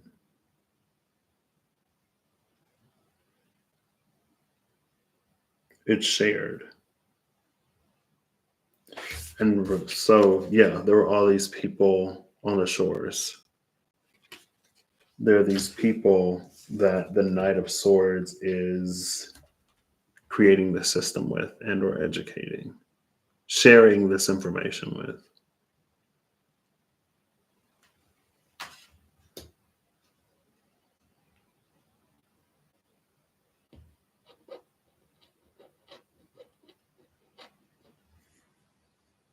Who's this hermit? Nine of Wands into the Ten of Wands.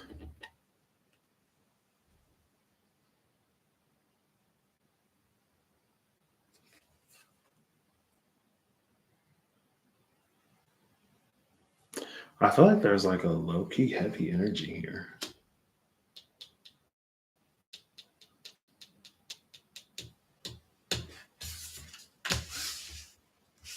And this Nine of Wands just like plays into it. Because I'm like, why is there, it goes from like two people to one person here. And then it's because it's the Knight of Swords. It's also interesting that in this Knight of Swords, it comes in, it's recognized for its like communication, its ability to use the sword to educate and communicate rather than being the warrior king, right? It's not a sword that's being used to shed blood, but there is a sense of loss here. And then I see the person, specifically the masculine, carrying the feminine.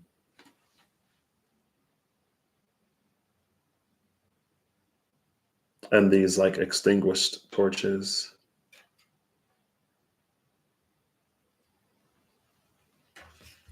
But it's like instead of this Knight of Swords energy taking up the sword and lashing out at the world, he instead uses it to educate them. And in that, it's a little bit about how we handle grief, pain, and trauma. Like this is like no one would have blamed this Knight of Swords if he had went out and avenged the loss of his lover. But because the Hermit is also connected to knowledge and knowing, internal knowing, it's like it's not within the character of this Knight of Swords. And this Knight of Swords can't be pushed. This Knight of Swords can't be pushed to do anything that it would not do. Like this is the Knight of Swords that would be like, I'm not a killer. So I'm not going to use this sword to go out and to kill, even though I lost the love of my life. You know what I mean? And so, well, how do you avenge the love of your life? How do you right that wrong in the world? You do it with education. You do it by creating a world where it never would have happened in the first place. And it's not a world where it never would have happened in the first place because you eradicate the enemy. It's because now it's a world where, like, you create a world, you educate a world where they know better, where they never would have had to resort to whatever violence in the first place. And that's how that knight gets its crown, because it acts in alignment to, in accordance with its own internal knowing. It doesn't become anything other than, like, again, and it feels like usually to get from point A to point B, we feel like we have to step outside of ourselves and become someone that we're not. But this Knight of Swords found a way forward that didn't compromise its own integrity. And maybe there was much anguish because of it. Because sometimes it can be so easy to just like lash out, you know?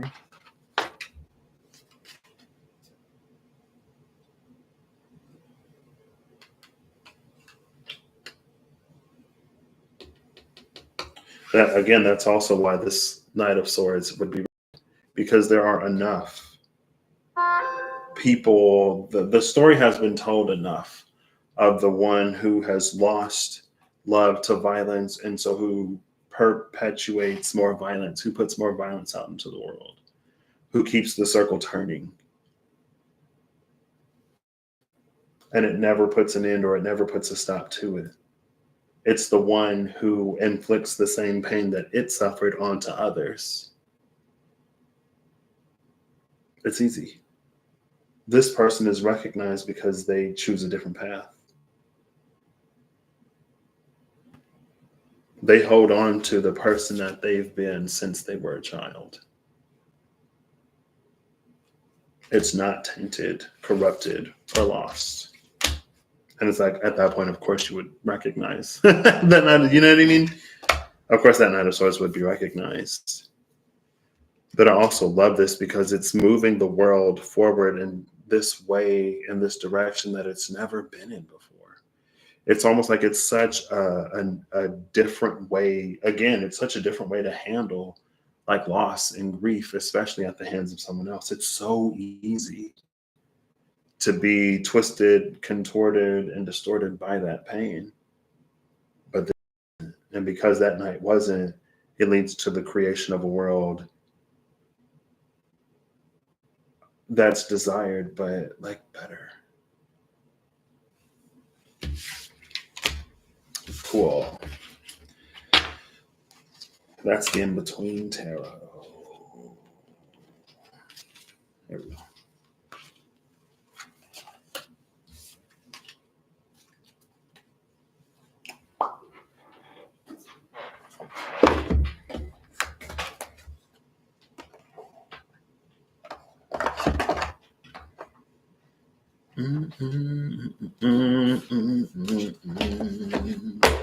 Hold up. I forgot I put this here.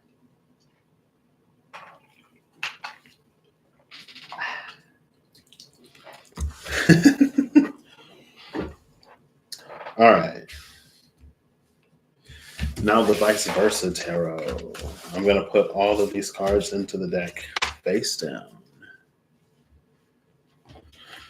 so that we put them on the other side. Now, this is the side of the King of Pentacles we saw, or the King of Wands that we saw at first. I did not recognize him like that,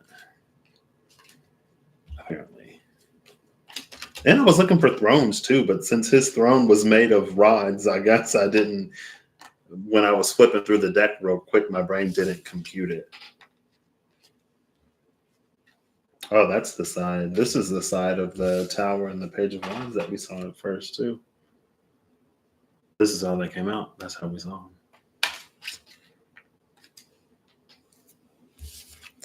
Da, da, da, da, da, da, da.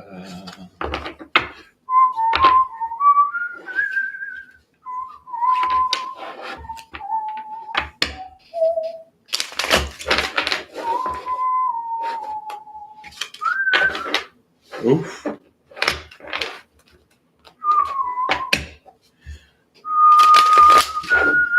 Nine of Cups at the bottom of the deck. Make a wish when you wish upon a star. That's actually the Eight of Cups. My bad. Welcome back. I know I've been on here for 3 hours and 22 minutes. I am getting final cards now. Sweet. We see this Wheel of Fortune again. Nine of Wands again. But we see the front of the Nine of Wands this time. This, because all 8 wands are gathered here and he's holding the 9th wand, this is like 2, 4, 6, 8. Yeah. This is like message received. With your tarot teacher? Oh, snap. This is like message received, but this person has been through so much. They're just staring at it like, what does it mean? It's almost like when your guides, when the divine is beating you over the head with synchronicity. Or it's like when you get a bunch of synchronicities and you don't necessarily know what it means. And so you're like, angels, ancestors, guardians, guides, whoever, can you show me what this synchronicity means? Can you tell me what it is that you're trying to show me? And they just like show you the same thing. Or they show you something different and you're like, I still don't get it. And he's just like, what? But then here's this whole Wheel of Fortune. There we go. We see the Ankh of the Empress. There's this as above, so below, and the Ankh is symbolic of life and it's being held above. So it's like now there's supposed to be a flourishing of life below, right? I also love learning. And then this Knight of Wands. The Knight of Wands is behind the Nine of Wands.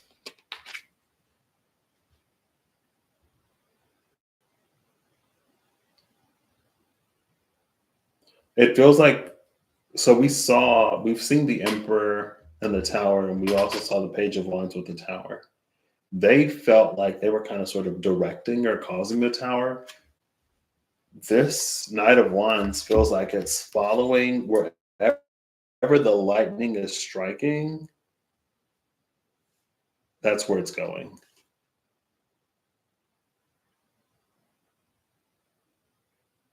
Like that's the message from above. It's directing and guiding him somewhere. So it would be this Wheel of Fortune that's calling down this lightning. This is like a flash of inspiration type energy. Because it's the Ankh being held up.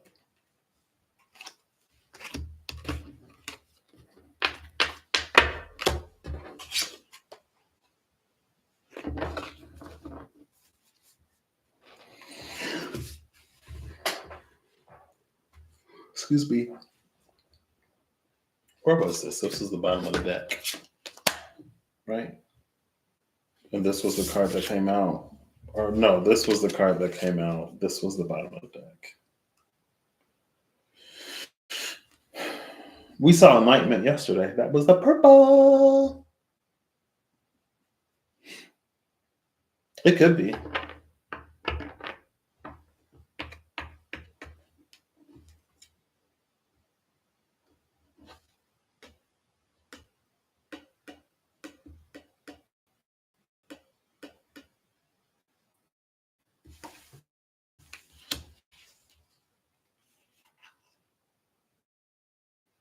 Maybe that's it. And we can tell, maybe we can tell that we are being, like, we know that we're being led and we're following our intuition, but we may not necessarily know what it's for. Like, maybe we can tell that we're gathering, like we're creating a network through all the people that we're meeting, or we're gathering information, and we can tell that it's for a point and for a purpose, but it's like we don't know why. And then this final one, it's almost like it tells us why, or it tells us where. And maybe it's just aware, and when we get there, we know why. Maybe we become someone who is needed somewhere for something. Like, again, this is everything that we gather. When we get there, wherever there is, it's like, oh, like I know how to do this. I just learned this in a synchronicity. I just got that in a synchronicity. Like, oh, like I know someone who can help with this. We just reconnected. I just this, I just that. And it's like all of these keys, all of this information, all of these things that we were gathering, don't know why. Again, just like we're looking at it like, okay, all battered, a little bruised, just like I collected all of this. I don't know why, but I did it. And then it's like after some guided direction. Well, no, with that wheel of fortune, we will have a new life. And then look, King of Wands at the top of the deck. Or at the bottom, I guess. I never know which one is the top and which one is the bottom, but the King of Wands is there. And it's the Knight of Wands here. Maybe that knight becomes king through acts of service. Just like that Knight of Swords became king. Or just like the Knight of Swords was recognized.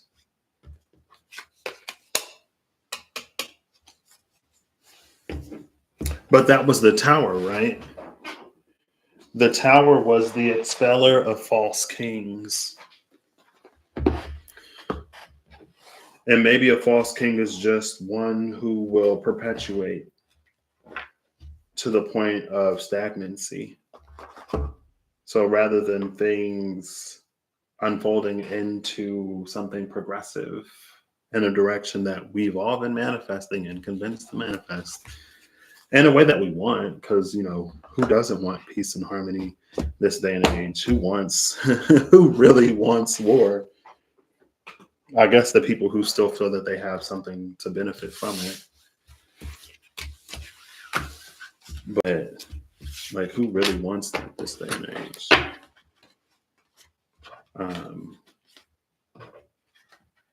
There's something that Knight of Wands there's something that the Nine of Wands is acquiring. And maybe that's a part of the flighty energy of the Knight of Wands. Maybe there are places where people want the Knight of Wands energy to settle down, but the Knight of Wands knows that their destination lies elsewhere, right? The Knight of Wands in the Pride Tarot is one of my favorites because it speaks of the compassion that the Knight of Wands moves with and the power of that compassion.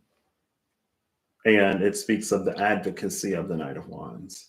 So it's like the Knight of Wands is this traveling joy that, again, everything that he acquires along his journey, he distributes or disseminates.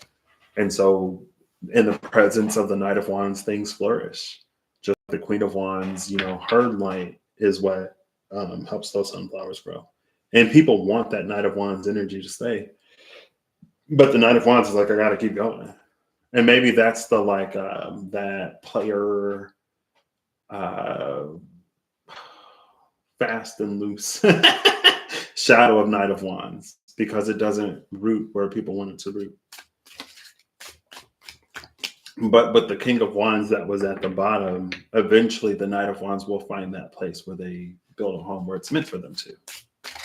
They'll find that destination and they'll settle down.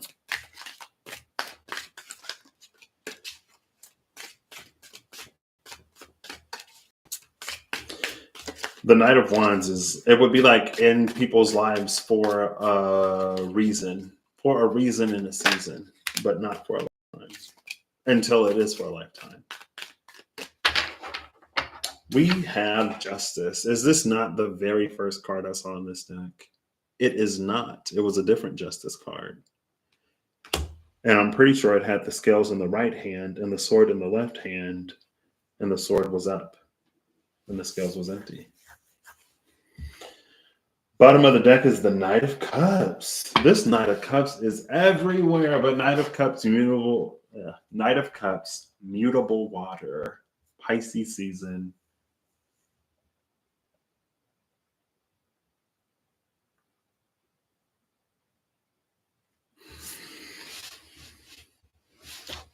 What is that? There's a card on the Page of Wands. I'm like, I have my elbow on the table and it glides, because these cards are glossy, if you can't tell. And it glides, and I'm like, what is that? Page of Wands still on the table. This ain't my final card.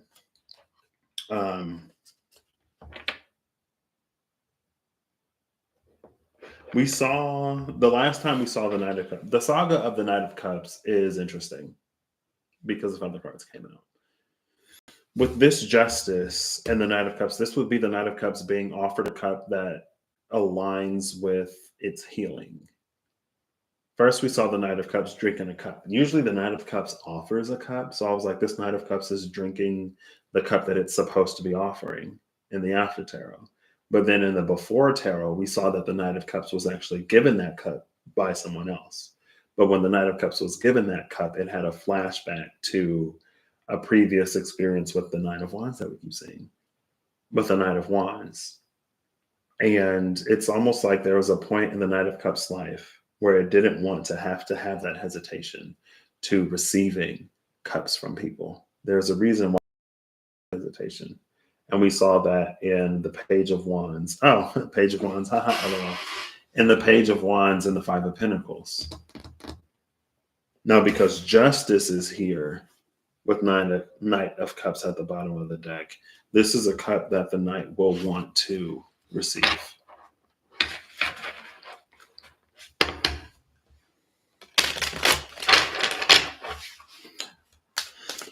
All right, now we can truly get a final card because all the cards are in the deck. Page of Wands was, well, I guess it was the Page of Wands again that had to be healed. Not healed. It was the Page of Wands that experienced the misfortune. So that even in a different modality,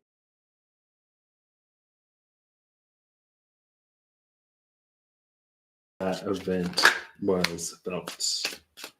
Now, here's a Knight that we've been seeing all day. Another Knight, the Knight of Swords. I'm pretty sure this is the next to the Emperor. Bottom of the deck is the King of Wands. I'm pretty sure this is the King of Wands that came out on the same side of the Empress. I think this Knight of Swords was to the right of the last Emperor. And this King of Wands was to the right of the first Empress. The Magician is behind the King of Wands now.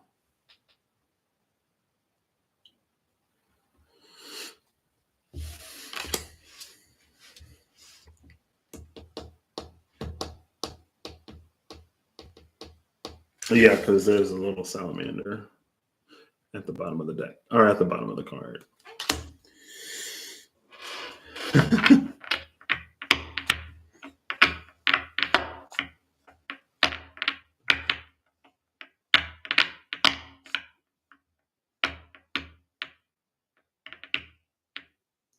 This horse,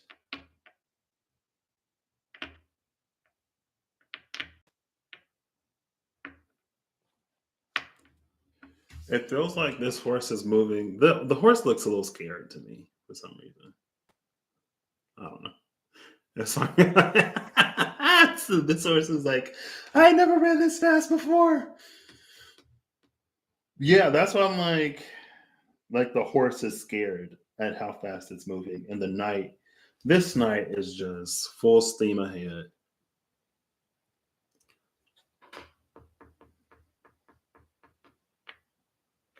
There's something in the conviction of this. Now, this King of Wands is interesting.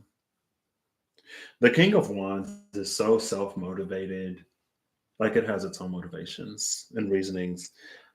The clenched fist, like that clenched fist is what I'm like,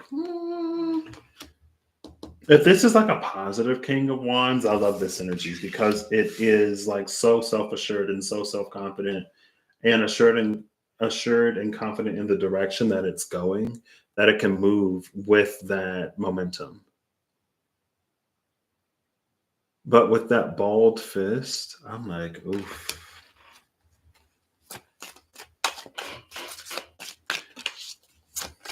For this King of Wands, what's this King of Wands' deal? Oh my gosh, the Knight of Cups. Matthew! Oh my gosh. How art thou today, Matthew? It's the star that we've seen already. And it's this Knight of Cups. Is this the Knight of Cups? This is the Knight of Cups that we just saw with whoever was at the bottom of the deck. I already forgot. Oh, thank you for the song. I'll have to listen to it after the live is over.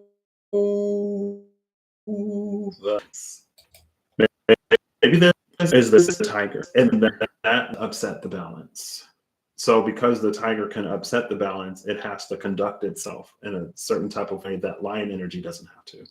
Like lion energy is strong, lion energy is real strong, but it's not strong enough to upset the natural order.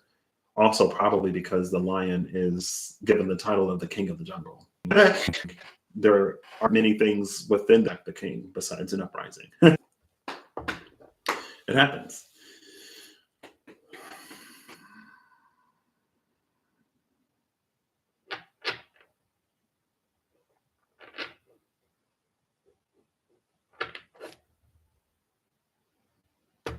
Star at the bottom of the deck with this Knight of Cups.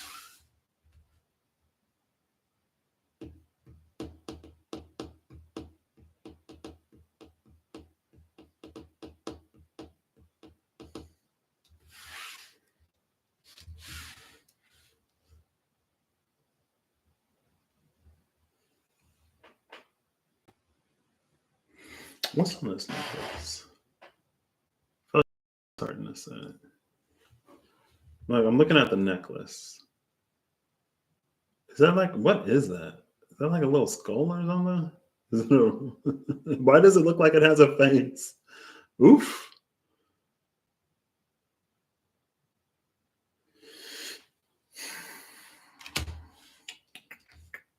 This could be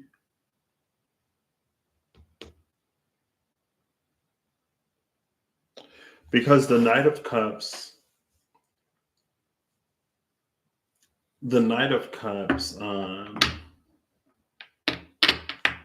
right.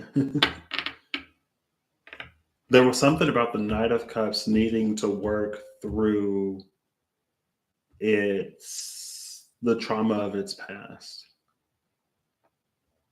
In order, justice was at the bottom of the deck.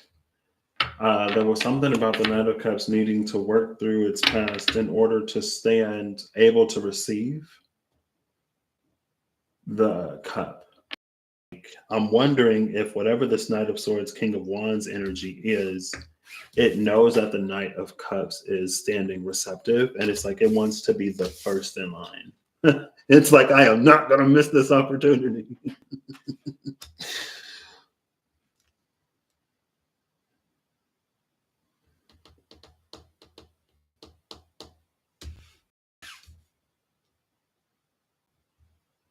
And then again, with the star at the bottom of the deck, it's healed. Now, both cups are being, again, this is both cups are poured into the same side of the pool.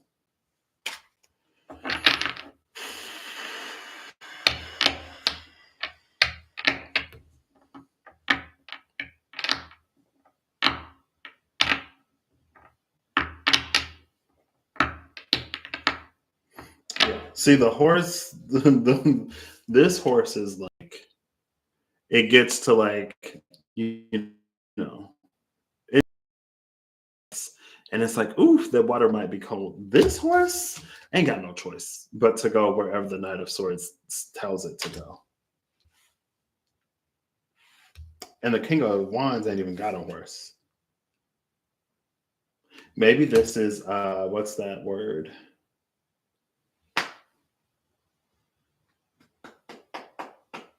Like an emissary, ambassador. Maybe this Knight of Swords is an ambassador to this King of Wands.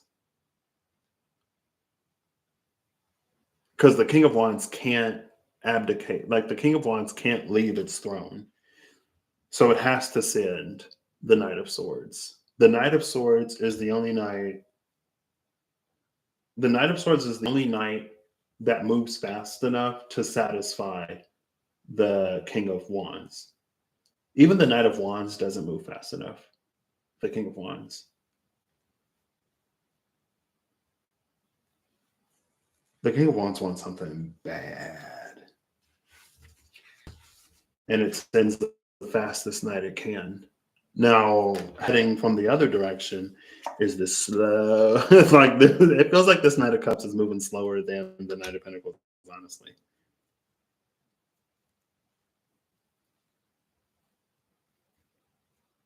And maybe that's because of where it's coming from. Because we've seen a bit of the history of this Knight of Cups.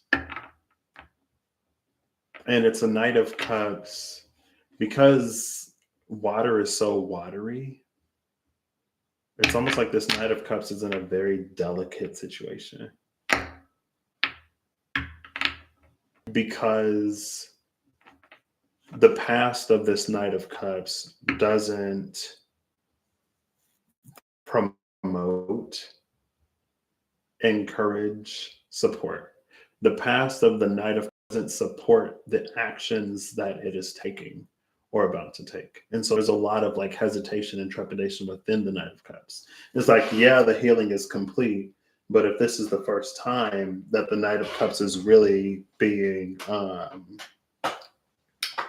if that's the first time the Knight of Cups is really being like vulnerable with somebody else, then even though it's like it's capable of that vulnerability, there's a little hesitation. Now, this King of Wands ain't hesitating at all. The Knight of Swords ain't hesitating at all. What is the energy behind why the King of Wands is approaching so quickly? I don't know. But the King of Wands, it feels like the King of Wands is also able to discern talent, if that makes sense.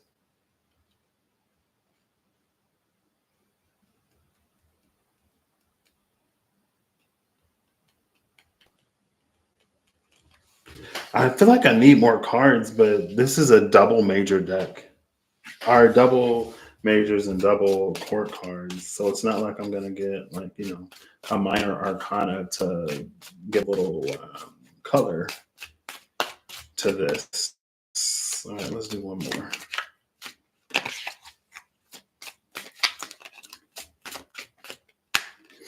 If this is the same energy, because technically the Knight of Cups came out to clarify this King of Wands, it's almost like one of those, it's so ready to live life that it could be a little like, not a little reckless, but speedy, right? It's like, I want to try everything.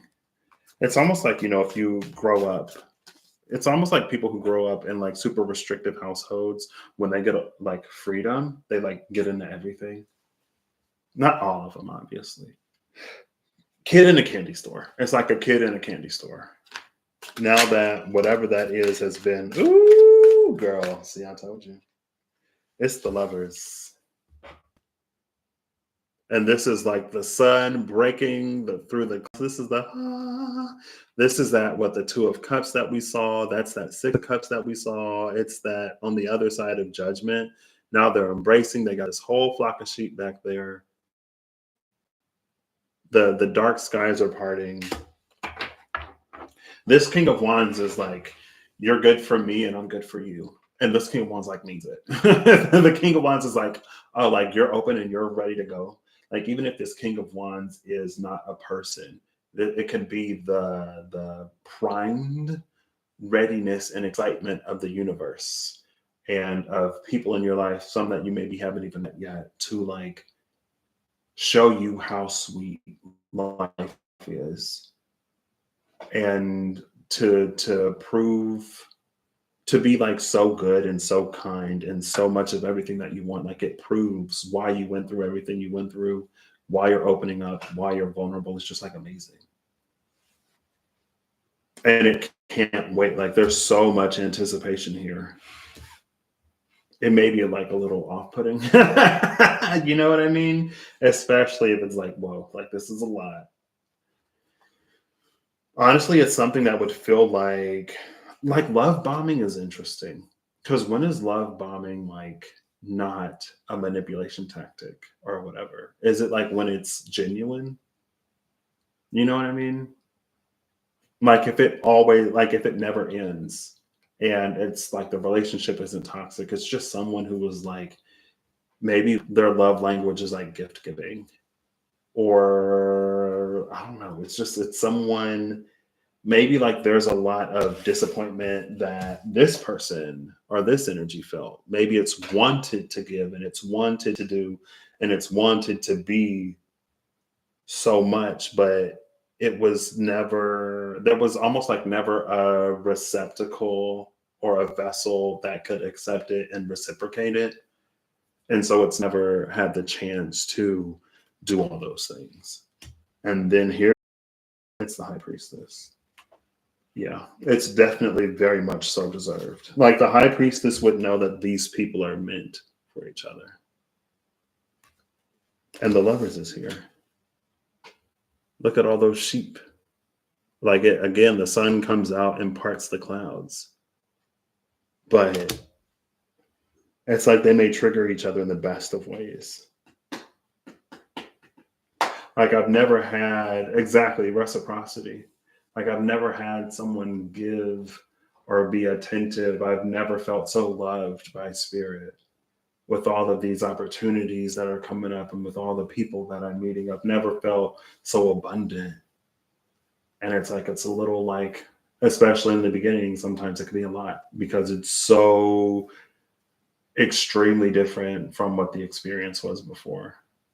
We've seen this Knight of Cups, so we know that it was rough. You know what I mean? That's why the Nine of Cups is like, let me take a sip of this, make sure it's not poisoned. Now we didn't see the whole history because there were some parts that we didn't see. We just saw the Page of Wands as something hieroglyphic that felt like a tombstone. We saw that Five of Pentacles. We saw the Knight of Cups being offered a cup, but we also saw that there were some things that the Knight of Cups had been through. Now we have this overly eager King of Wands that is like, you're it. And we have, again, this, we saw the star at the bottom of the deck. This Knight of Cups is healed and is poised to receive, but maybe again, it's that energy of allowing oneself to acclimatize to a new experience, a new reality. And it's like the other shoe isn't going to drop. It's not too good to be true. It would be exactly what you've been manifesting and what you've been working for, what you've been healing into. And it is very excited to start living that fairy tale life. But the real life of the fairy tale is that there are challenges. But the fairy tale of real life is when you find someone, or when you are that person for yourself, where you like stick it out, where you don't let the challenges like cause tension on the relationship, but where the relationship is strengthened by the tension of the challenges. And then you like stand together, or even if that togetherness is like you with you. You don't like to be put under external pressure and to not spiral into all of the reasons why you're not good enough and everything that everyone's ever said to you that discouraged you. Like, instead of doing that, like, you pumping yourself up. Like, we're just gonna cross our fingers, our toes, our eyes, grit our teeth, and do the best we can. Sometimes we're the horse, and the life circumstances is the person on top of that knight of swords, and we're just like, oh my gosh, things are moving so fast. Sometimes we're that king of wands, sometimes we're that knight of swords, sometimes we're the knight of cups, you know and they are the court cards, so it makes sense. But all right, it's been almost 4 hours. Excuse me. I feel like, I guess I did look at Venus as she leaves her conjunction with Pluto, and Mars as he leaves his conjunction with Pluto. So I'm not surprised that a lot of this Venus Pluto, or a lot of the Venus Mars conjunction, holds some similar energy. I think the most, like, to see that Seven of Pentacles with Martian Emperor energy, like, this is Mars with a plan, or Mars with a goal. And it's like, because Mars is Mars, because Mars has done all of those other things before it had a focus and before it had a goal, before its like desire was tempered into ambition, Mars knows that it's capable. It's almost like I feel like it would be exciting for Mars. Again, that's the excitement of Mars working with Saturn. That's the excitement of Mars being given a guideline, or a prompt, giving a channel to focus its energy into, rather than it just like running amok. But and Venus is about to see, like, okay, so there is someone out there that is worthy of the ankh. It's a win-win-win. Win-win-win-win, apparently. And it's wins that ain't come easy. It's wins that are well deserved. Because there are still going to be things like, we saw the Ten of Pentacles, yeah, but there are things to do. It feels like there are things that are going to be done. It feels like it's the beginning. It's a beginning. It may be an end to one thing. I don't know. Excuse me. All right. Thank you all who stopped by for stopping by. I hope you have an amazing whenever you see this. I hope you're acting in alignment to make all that you wish to experience your reality. I hope that whatever you need along your path journey and what you find. I hope that you can be in tune with the timing of your own seasons.